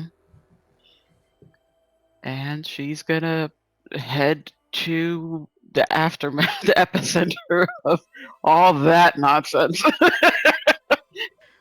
I will say, as Stellan is stopping Alistair from stomping on this hand, is about when Isra arrives. Isra, like you said, it's the aftermath of all of this chaos that has erupted. What do you do? Is everything all right, or did I just come in at a spat? I know it's not a lover's one, but it's still a spat, I believe. Not a spat. Alistair simply has a death wish. I It don't is know Alistair to certainly have one. spat. Hello, Hmm. Isra. Hello. Sorry about startling you with that one. It was very quick, and I wanted to make sure that you knew that I was at least here, in a way. We appreciated that. Mhm. I'm gonna go check on Bellamy. It seems that something tried to pull her in, so I'm gonna go check on that real quick. It just hustles her bustles and makes her way over to Bellamy to check her out. Lifting skirts is like, Hustles her bustle. I love that so much. The way I'm imagining it though is if you've seen Hocus Pocus when they're like they pick up their dresses and like snap up. Kind of like that, but a bit more graceful. Oh, that was so good. Thank you so much for that. You get over to Bellamy. Bellamy, you are still, I imagine, out kind of sitting up, kind of getting your bearings. How many fingers am I holding? 3? Oh dear. Let's see here. Chalice of Wheel and Woe. Wheel or Woe. We want to do that and give her the chalice to heal her a bit. That could be either because she was just strangled or because she hasn't slept. We don't know. Either one is bad. Especially, like, the sleep is a bit more concerning for Isra, but for right now, she's not going to harp on the sleeping. So, Chalice of Wheel or Woe. Bellamy, this does help you kind of center a little bit. You don't hear the Empress anymore. You're not interacting with her anymore. But that thread that kind of feels like Bellamy still feels somewhat accessible to you. It's fading, and it's fading fast, but it feels somewhat accessible. If there's anything that you want to do, kind of being rejuvenated by this Chalice of Wheel. God damn it. Stellan, Oh, Yes? oh dear. how dear. fast can you get the spell? How fast do I think I could finish this spell now that I have the information that Easter's gotten me?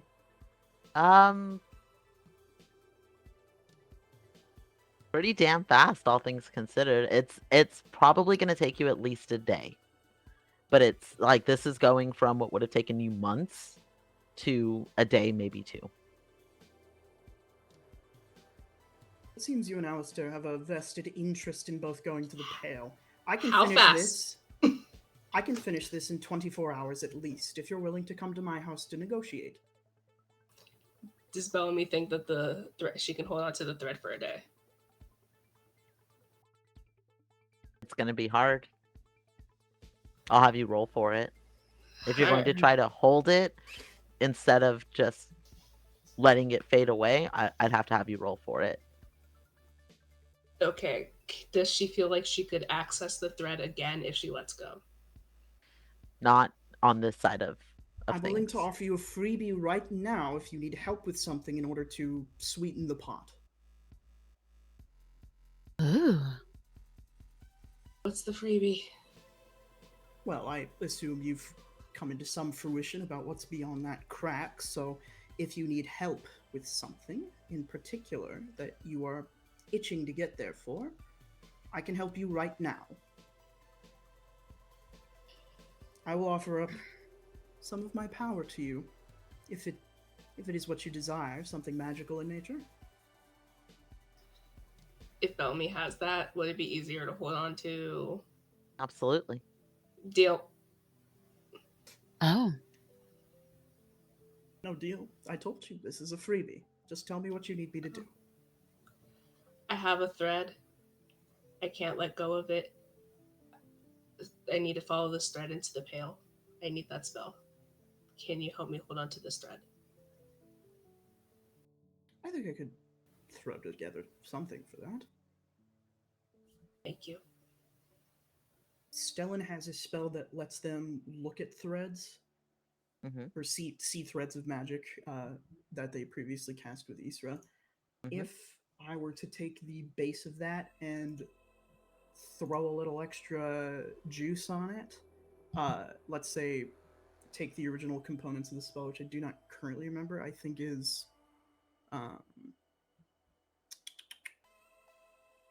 secrets and power were the original things. Okay.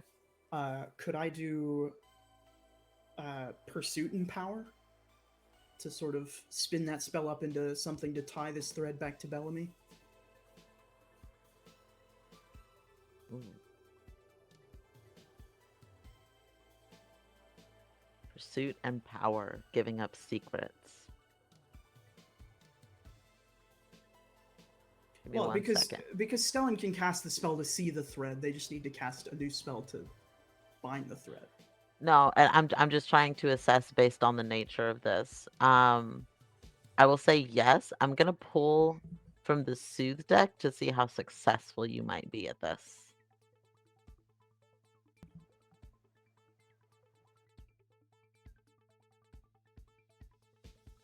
This is cuckoo bananas. I have pulled Forbidden Game. Value 2, notions, cats, clocks, wind, danger, intellect, strategy, and balance. The temptation to partake in the game is strong, but you know you shouldn't. It's dangerous. It's forbidden. It's far more than it seems. It may appear to be a simple diversion, a pastime, but it is so much deeper, so much more engrossing, and so much more addicting. Some have lost their very souls to its intricacies. It's not just that people want to win, although that's a part of it. It's the game's complexities that draw them in. Every move is a colossal undertaking. The game is more intricate than the real world that it simulates. That's the impossible thing. The game is bigger on the inside than the outside. It's bigger than the world in which it is played. Magic enhanced. Man, this really worked out in your favor. Yeah, I'll say that you can do that. In part because blue magic, yeah, I'll say you can do that. Just tell me what I need to do. How much sorcery do you have left? I want to say that this is a level 4 spell, but I don't want to. You're not gonna believe how much sorcery I have left. Perfect. Stone's power for the day. You cast. This is a CR4. You can spend Sortilege to drop it if you would like. You could spend Hidden Knowledge to drop it further if you would like. It's entirely your call. I will spend hidden knowledge. What is your Hidden Knowledge that you want to spend? Stellan has a pretty good feeling which Bellamy it is. Hmm. And if this thread points to them, then this is all they need. A pretty good feeling which Bellamy it is based on the information that you have. Yes. Okay, that'll work. So it's a 4 that drops it down to a 3. Anything else? Nope. I'm out of Okay. points to spend on this. No Sortilege? I have a 0 in sortilege. Oh, okay. Stellan's whole gimmick relies on being able to do it right the first time. Fingers crossed. I dropped one die. That's a 7 on the second die. Wonderful. This is a spell.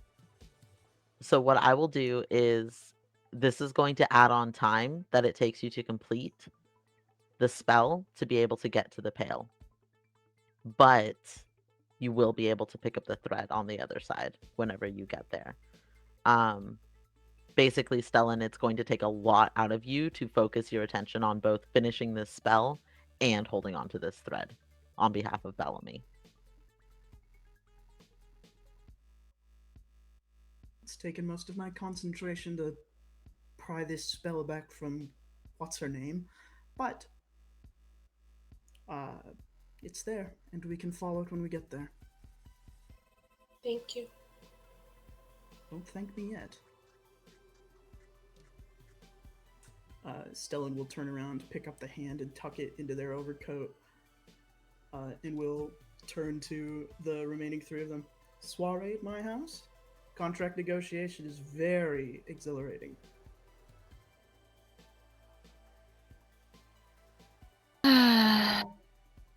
Miss Namat, I need you there as a witness if it helps. They can't witness. They're both contractees, so they can't witness each other's signings, you understand? Oh, I understand. I do have to make a quick stop at my own place, just to make sure that the summon was able to obtain the rest of its payment. Quite a good summon, by the way. I have to compliment you on that. Not often I see something that big tromping around. Oh, thank you. I know that if anything dangerous was to happen here, I could not really do much. So, ta-da! I think you did plenty bringing Bellamy back from the edge of passing out. I feel like I've slept. That does not count Oh. as sleeping. Yes, it's not. We'll work on that. We'll work on that. But Well, yeah. make make your way to Stellan's. I will meet with you shortly. Can you bring ice cream? I'll give you money for ice cream to pick up on the way. It's precious, yes. I can go get ice cream and bring it. Thank you. I think I need it. Stellan pulls out a small slip of paper and offers it to Isra. The puzzle solution when you get there, since your presence is required. Okay. All right, I'll be there. Hustles to bustles and starts doing the housewife jog back to her home. Alistair, are you going? No. Do you leave with the group? Do you make an excuse? Do you stay there as they depart? What do you do? I imagine that they stay there as Stellan and Bellamy begin walking. Do either of you two turn back to Alistair? Bellamy would. Stellan also would. You're not gonna come? We have somewhere else to be right now. You really should come to negotiations.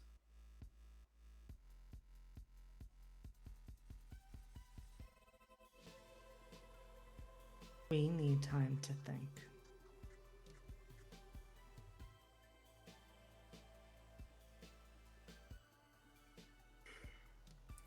I will not order you to join me, but if you would like access to the Pale for whoever was taken from you, we will need to discuss it before I'm finished with the spell.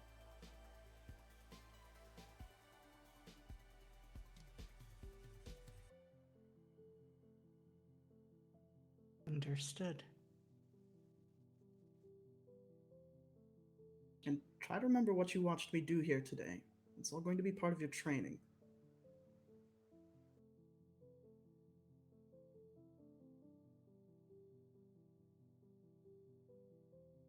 As we said, Stellan, we need time to think and we need time to talk. Right.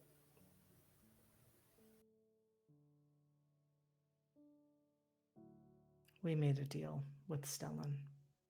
Like another one? No, this was our first. Real proper deal, not like the simple handshake. Stellan will pull out the totem. I don't remember what you said it turned into, but I think it was a worry stone. yes.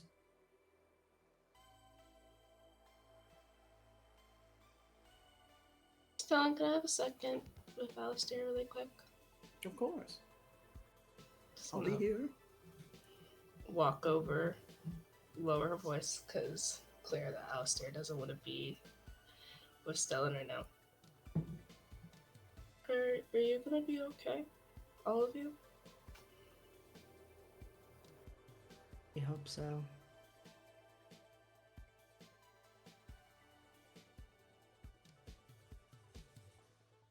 If I go to the Pale, I want to help you all too.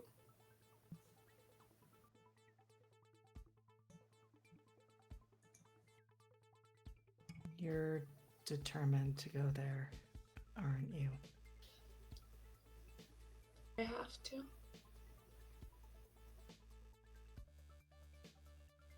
Why?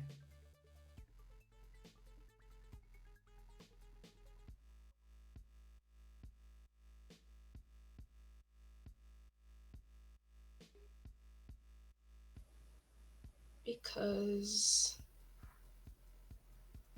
it feels like a part of me has been missing for a really long time, and I want them back.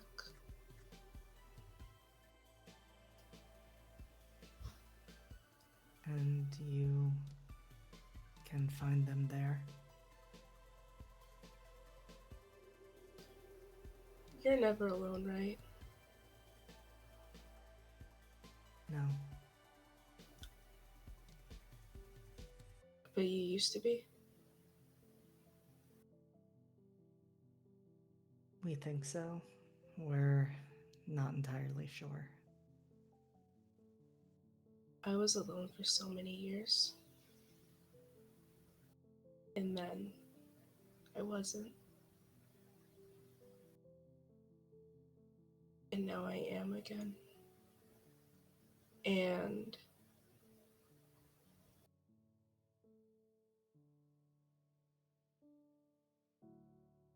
I don't know how you or Isra or even Stellan really feel about me. If you, I don't even know if we're friends. I don't know how friends work. You feel important to me, but I don't know if I am to you or if I'm just a place to crash. And I don't know if I'm just a curiosity to Isra because I don't sleep, and I don't know if I'm just a mystery to Stellan and they want to make a deal. So I don't know if I matter to any of you.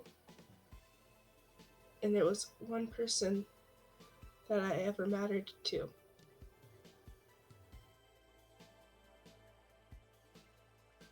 And I don't know how to keep going without them. Like,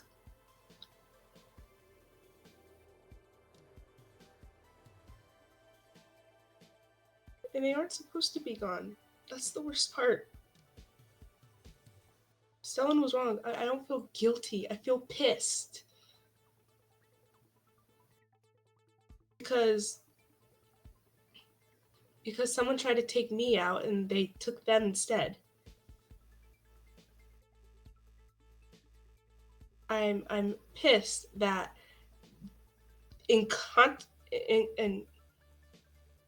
incompetency and general disdain for me took my sibling away.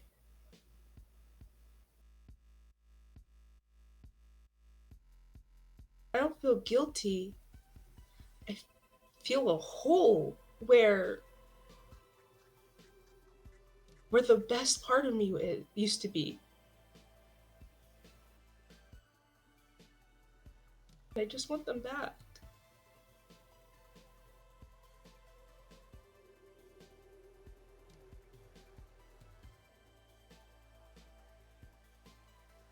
I know it's not the same, but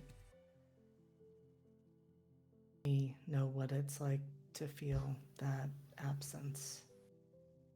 And Bellamy, you do matter to us. You are one of the first friends we have ever had. And we will go with you to get that part of you back. And we can get whoever got taken back. It had to be something like that for you to get this shaken up, it felt like.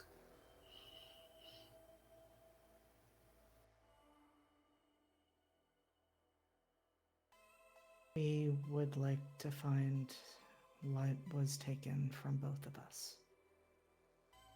We would like to fix this. Okay. But we're not just going for us.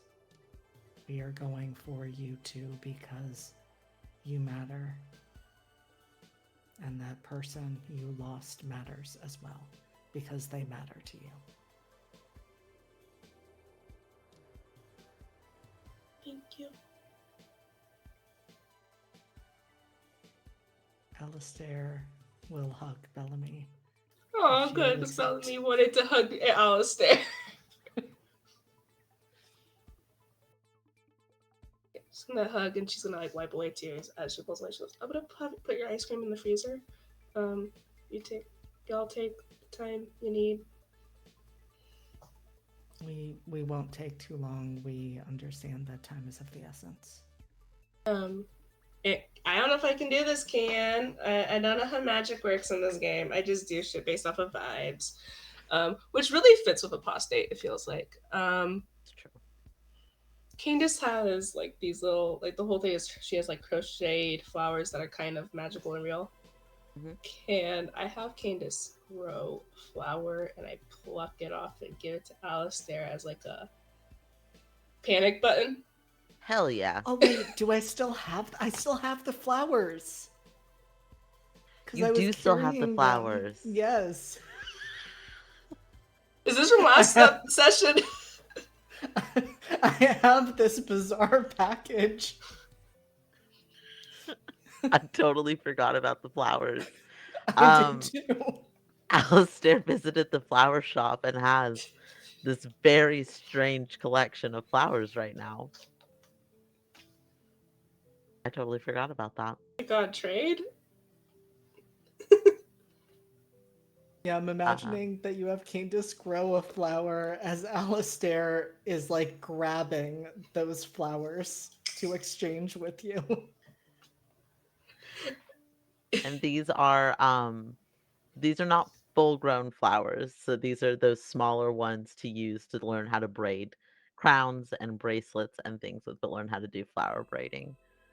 I totally forgot that you have those flowers. This makes me so happy. Um, I will absolutely say yes, Nox. This can be as an extension of Candace. It makes sense that this would be possible. Yeah. Get like this. When it grows, it looks like it's being crocheted. Like you can see kind of like the yarn weaving in and out until you have like this very quickly haphazard made flower because of the time. And just gonna gently pull it off and put it in your hand. Be like, in case of emergency.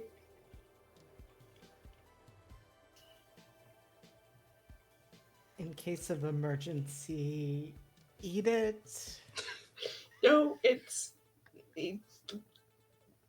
pluck a petal. Do you remember in Shadow there was like that tale about the kids and the witch and the gingerbread? Yes.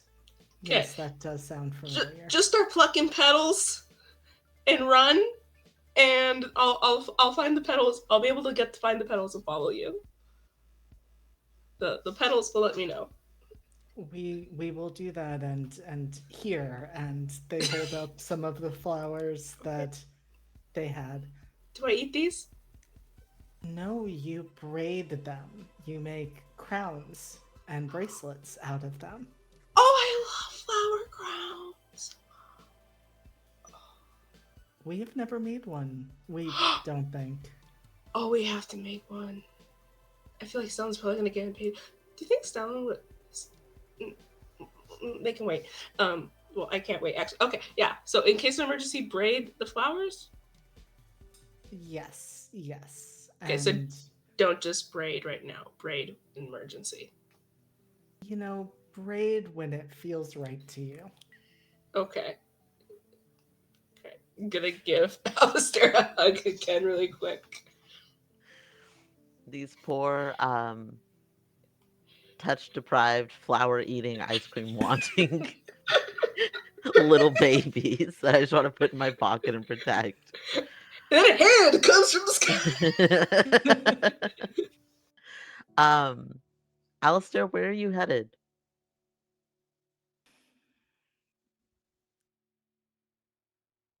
I think before they would start to walk, because this feels, respectful, even though they've been welcomed into Bellamy's home, they would just ask her, I need to have a conversation with the Legion. Would it be okay if we went back to your place to do that there? Oh yeah, no, I told I told Isra, who's Ava? I told Isra that if I died, you get the house anyway. So go ahead. Well, we don't want that to happen, but that is very thoughtful. Yeah. Stay alive, please. We're trying. I'm trying. I don't know why I said we. I'm not you. I think that Chalice is wearing. I'm not used to having this much focus, and I think having this much focus is too much focus. And I need ice cream. I trust Isra to bring you ice cream. I'll put yours in the fridge. In the fridge. Did I say that already? I don't know. Oh, you should also probably. Is it a bad idea to take a cat into the pail? We don't want to be responsible for the consequences of the answer. I know the rules of this game. You can't kill my cat, so I'm gonna have to. It's a safe thing to bring the cat. I stand by it. Animals have plot armors. I think if there's a hand, we could between Candace and Hazel. We'll just like. So, can you also bring Hazel? Did I name her Hazel in this game? Nut. Hazelnut is her full government name. Yeah. We will bring Hazel when we come to join, and Alistair at that point looks directly at Stellan and confirms, and we will join. We just have a detour first. As you say, bring your guitar. The one sitting beside me right now. Yes, bring that one. I need to listen to you play while I work. We hate that sentence, but fine. Part of our agreement.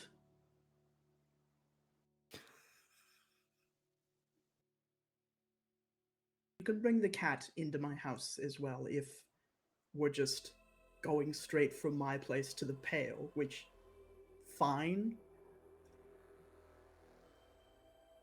It does seem like less detours would be important, so Very well. we will You may bring the cat into my home. I will not be giving you a solution to the puzzle. Good luck. Do you Also give puzzles out when you make deals? No, my home lives in a puzzle. Oh, that makes so much sense. Good luck, It's Bellamy. a security measure. Thank you. Good luck to No. you. I'm Please not don't get trading eaten by her. She Stellan's doesn't have to house. solve them. Stellan, is your house gonna eat Alistair? My house doesn't eat people. Why would my home do that? I don't know. Istra's house would probably eat somebody as a security measure. You can take I that think up- it would actually. You can take that up with Miss Namat. My house is not conscious, nor is it capable of consuming anyone. I don't know if you. I've never been to your house. I have very pointedly never been to your house. Well, you were about to. That's fair. I'm just saying. Like, I don't know what you talk about me not sharing information with the class. You Nobody asks me anything. Yeah, because I don't want to suddenly owe you anything. I don't. Asking questions is free. Why do you think I ask so many? Because you don't know what boundaries are? If someone had told me they didn't want me asking questions, I wouldn't. I did You tell never you I told don't me want you that. asking questions. No. You implied it.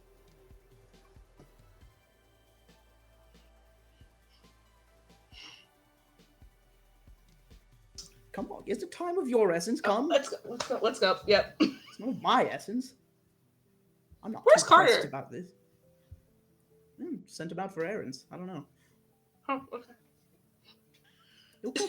He turns up when he turns up. Maybe he took a weekend and didn't tell me. That's fine. I didn't think you'd be okay with that. Okay. But it's part of our contract. Isn't it part of the contract? You know what? We don't have time. We'll talk. We can talk and walk. Like, talk about the terms of Carter's weekends. Alistair, before we jump to you, I want to check in with Isra. You're headed back to your home to check in and make sure that your owl demon summon found the jar of flesh that it was so interested in. Along the way, you are trying to speak and engage with Eliseo. Always, yes. If she's Um, going into a weird place and Eliseo has been watching, honesty. We're trying to be honest in this relationship. You catch sight of her in a reflection in a storefront, and you would say that the expression looks almost sad that Eliseo is wearing.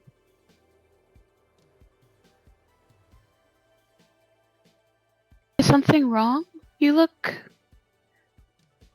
more sullen than I usually am used to seeing on you.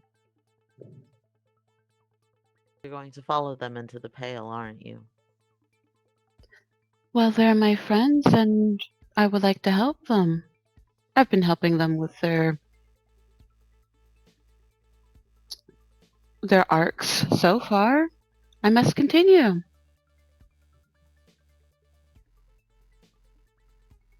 I can't go there with you. I suspected that would have been the case, so I wanted to find you to let you know. I can't protect you while you're there.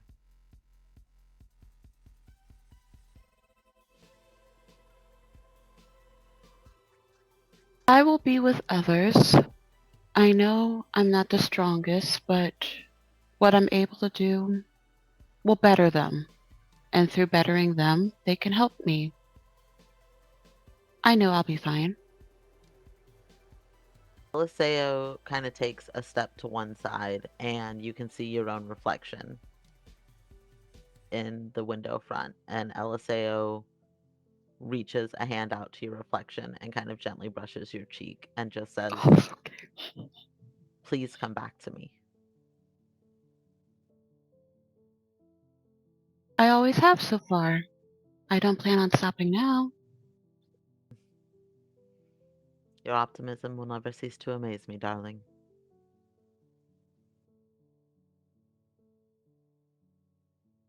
If you like, I'm heading back to my home. You can walk with me so we can still have the time that we have.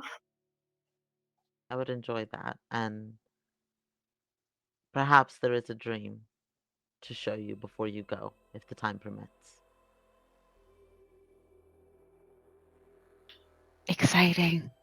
And she'll start walking again. But now she's just casually walking. No mom jogging. No hustle of the bustle. No hustle of the bustle. Time is of the essence, but also this is the time you get to spend with wife. Exactly. Yes. Alistair, you are headed over to Bellamy's home.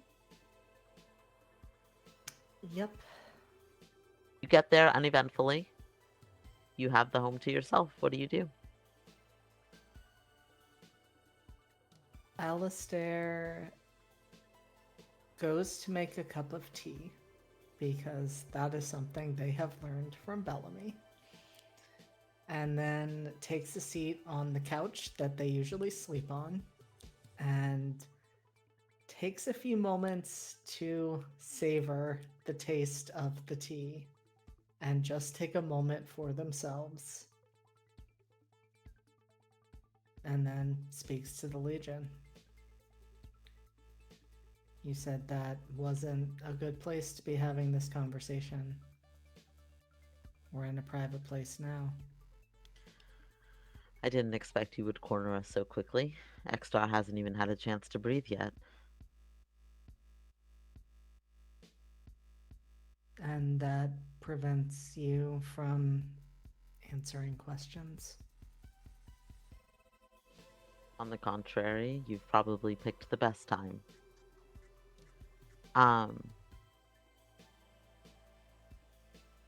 Does Bellamy have any mirrors?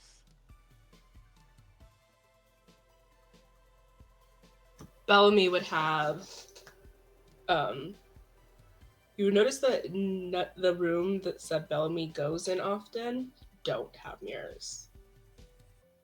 But there's one room that she's always like past that looks kind of sadly, and that one has two large ones, and then the living room has one that's usually covered up.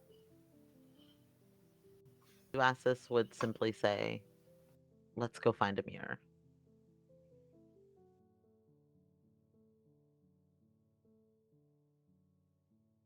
And I'm imagining that even though Alistair is probably a bit more familiar with there being this covered shape in the living room, they would instead go to the room almost for like more privacy, even though they are theoretically the only one in this home. They want kind of a more contained space, and the living room feels too exposed and open. You go to this other room that's got 2 mirrors, and looking at one, you do you look in the mirror? Yes. You are looking in the mirror and you can see that behind you and in front of you some shapes start to form. And it looks at first like many small humanoids and then hands reaching out toward you. This is something you've seen before, of many of the Legion reaching out and starting to form, and becoming sort of unwieldy.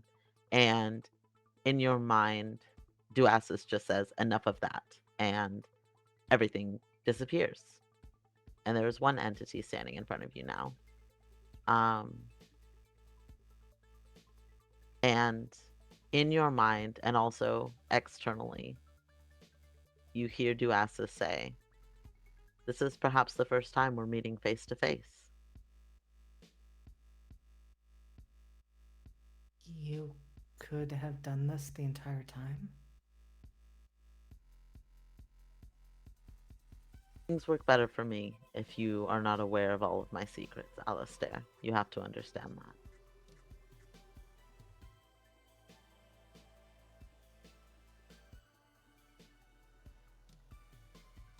And so why the face-to-face meeting now? Just as you said, because I need you to see that I could have done this the whole time and I chose not to.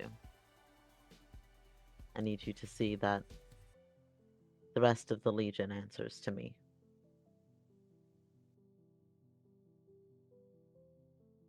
Except Extar. Even Extar, much as he would like not to. There are demons of the dark that exceed what any demon of the red can do. The Legion is of the red. I am not.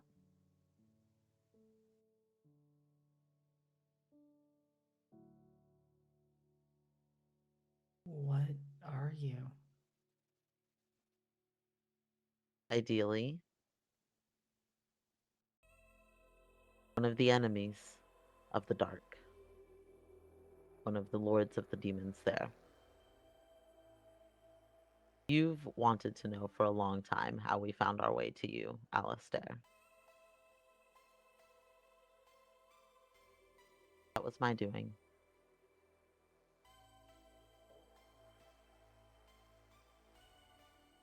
I needed a small, quiet, unassuming place to host an army.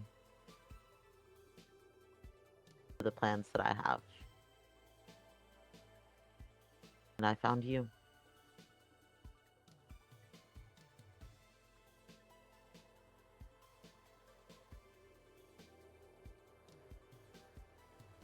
An army to do what with, Duasis? Well, I can't give you all my secrets, Alistair. What I need you to understand right now is that I am stronger than what any Beastly has been able to do in a summoning before. I'm the reason that the demons don't feed on you.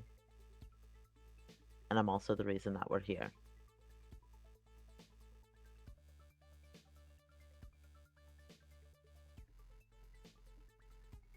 Why me?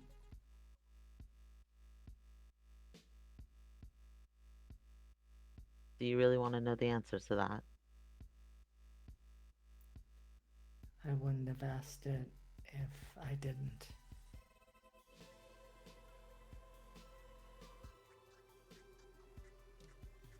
have a seat.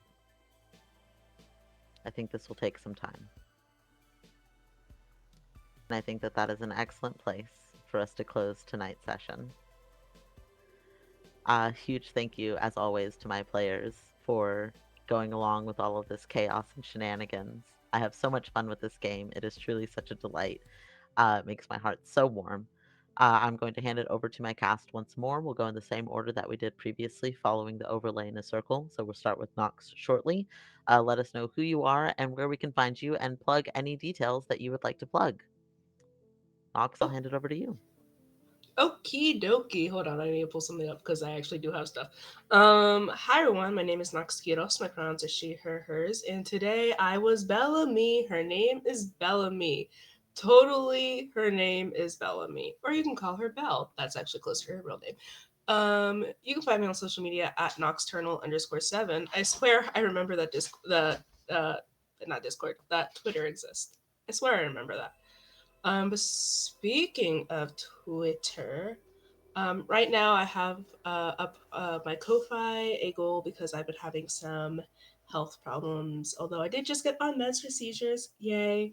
But because of that, I'm going to have to be taking intermittent leave through my work, and also the Uber to get to the neurologist is $50 each way. So I need help with transportation costs.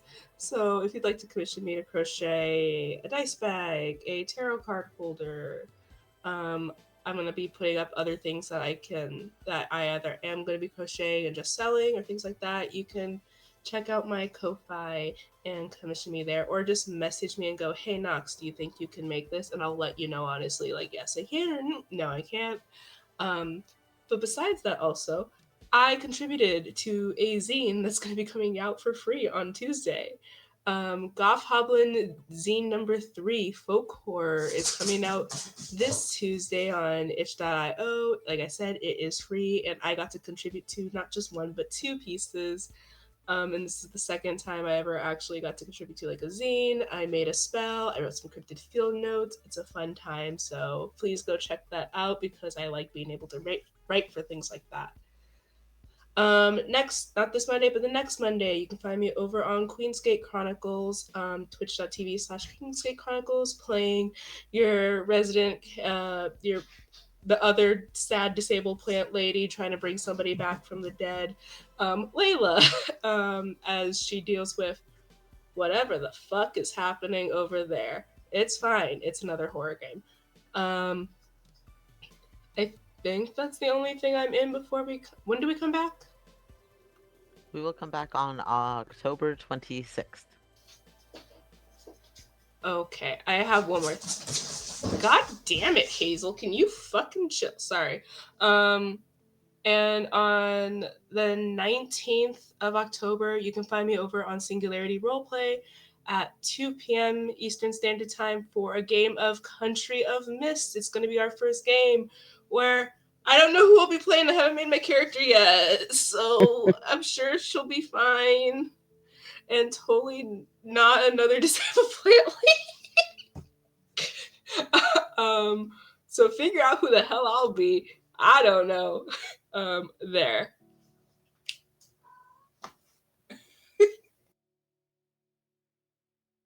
I'm still muted. I'm sorry. Donate $5 for me to drink water. Absolutely. Yes, you should. We will pass it on over to JT.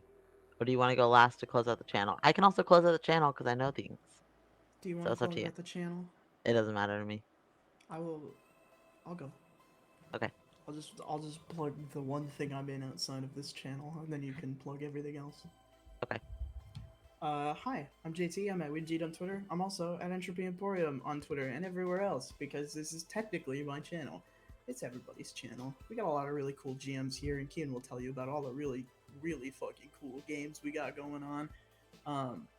But for now, you can find me every other Wednesday on High Shelf Collective, running Beacons of Farlight, my post-apocalyptic 40k inspired Dead Planet, where my players are loving me and feeling my benevolent radiance affecting all of their actions and choices, and they're all also getting along. Isn't that crazy? The whole party's getting along.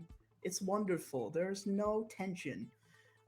Anyway, it's a really cool story with none of the things I just said because it's a story, um, and I'm really proud of it. It's our last arc. I have a really cool idea for the follow up project if they let me do it, and I am so stoked about it. So come check us out. Go watch the vods if you want to. I'm very proud of it. Um, that's literally the only other thing I'm in that Kian's not also going to announce. So go fly my crabs. Uh, we'll hand it over to Ava.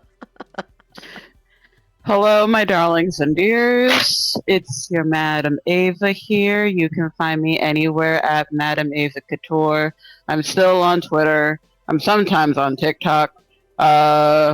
Just vibing. Right now, currently, you can find me at Exquisite Corpse Presents on Sunday, so tomorrow, for our Thirsty Sword Lesbian campaign, Lunaissance and Ray. It's our series, like it's our last season, so we are trying to finish things up. Maybe finding weapons to like murder an undying being. Who knows? We'll figure that out. Other than that, you can also find me on GRTW Girls on These Worlds. Not this week coming up, but the next week, Wednesday, for Roll for Luck, our homebrew D&D campaign, which is now doing systems hopping. We are finishing up in Orbital Blues, and then we're going to go over to Vampire to Max Raid. And then on Saturday, that same week, on the 12th, it's going to be the last episode of The Discordant Note, which is our Dagger Hearts campaign with an all-black cast, which is also Roll for Luck, an all-black cast. So come see me over there. It's a vibe. It's a good time. And other than that, yeah, free Palestine and the Congo and Sudan and leave Lebanon alone. Yeah, that's it for me. Thank you kindly, and we'll hand it over to JD. Hey, I am JD. I am, as always, in way too many things, though these next few weeks and these recent weeks have been a little bit later because we are moving. And that has made life look a lot different. You can find me over, though, with Live from the Apocalypse, where a couple of things that will come up between now and the next time we meet are Thy Kingdom Come, our theocratic dystopian game where I play Saint Soren Augustine. I am also in. I am like blanking on everything right now because it has been the time. I am also in Academy H, our Masks Actual Play podcast, which we may be recording an episode tomorrow night. We'll find out at some point, and you will find out the answer to that on my Twitter, which is JD, not Jason Dean. I also run the horror game Redacted over there that will be on hiatus for the next couple of weeks. And the piece I really wanted to make sure I plugged because it has been on indefinite hiatus and is finally, hopefully, coming off of it. We will finally be bringing our current finale of a season of Secrets and Shadows to a close by the end of next month. All stars aligning and permitting, and I am very excited for that. We have a few more things in the works. We'll see if my cast bullies me into yet another season, but I am at least going to give them an 8-person ball to attend together and a chance to exchange letters because they did not get to engage in that mechanic during this season. So that will all be happening partially in October and at some point in the coming months. I have another project I can't quite announce yet that I'm very excited for. And outside of what I do here, you can also find me with Lost Caravan and the occasional one shot and in the ongoing Cyberpunk Red campaign, The Fall of the House of Red. Wonderful. Thank you so much. As I said at the top, my name is Kian. My pronouns are they, he. You can find me on the interwebs at uptight_chiffon, uptight-chiffon, depending on where you're hanging out. I'm going to do my stuff. I'll do channel stuff right after. As far as what I have coming up, on Monday, I will be here, Public Access, our second episode of a 3-part mini-series that we are doing. It's a lot of fun. I'm really enjoying that Public Access game, so you should definitely come hang out if you can. Next Wednesday, I will be in JT's Beacons of Farlight, Arc 3, The Fall of Arethea, which is anxiety-inducing even just to say. And then on the 8th, I will be over on High Shelf Collective for Bones of Bethala, a Morgborg hack. I am super excited about it. We had our first session 0 today. We've got another one coming up. That is a hack that is inspired by Filipino pre-colonial mythology. So I'm really excited about it. It's absolutely beautiful. It's going to be such a fun game. My players, it's a stacked cast. It's going to be great. Very much looking forward to it. I have a couple other projects coming up that I can't yet talk about also that I am super excited about. And so now I will go through the channel stuff. What do we have going on Entropy Emporium?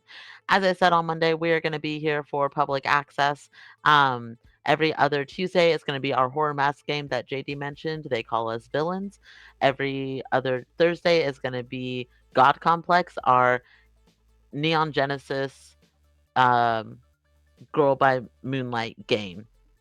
I didn't say the words in the right order, but I think that I did. I may have. I have a hard time describing that one. They get into mech suits, they fight, they have trauma. I think that there's some weird mech consuming mech situation happening right now. It's very intense over in that game. But definitely come and check it out. And then every other Friday, we have our Weird Wilds War. That is our Dungeons and Dragons 5e game run by the very own JT. We've got a couple of other things coming up that I also can't yet talk about, but we're super excited about, including a coming up casting call. So if you like what you see with the Brindlewood Bay and Public Access 3-part miniseries, the next round of casting calls is going to be going up next month. So keep an eye out for that. You will hear me shout and holler about it as soon as it goes up. So there's an opportunity to come and hang out and do what we do. Other than that, JT, did I miss anything that I'm supposed to plug? I'm Oh, looking at the think list. so. Okay, good. Then we are going to pass a raid over to Fusca, which I am super excited about. They came to support earlier, so go say hello, let them know who sent you, hang out, message in the chat. Be sure to help get them the views for Twitch, and we will catch you not next Saturday, but the next Saturday after that. So in about a month, on October 26th, given our schedules. So that is when we will be reconvening for the next part of the story. I have nothing else. Everybody say goodbye, cast, and we will see y'all next time. Goodbye, cast. Free Palestine. Good night. Fuck Free genocide. Palestine. Free Palestine.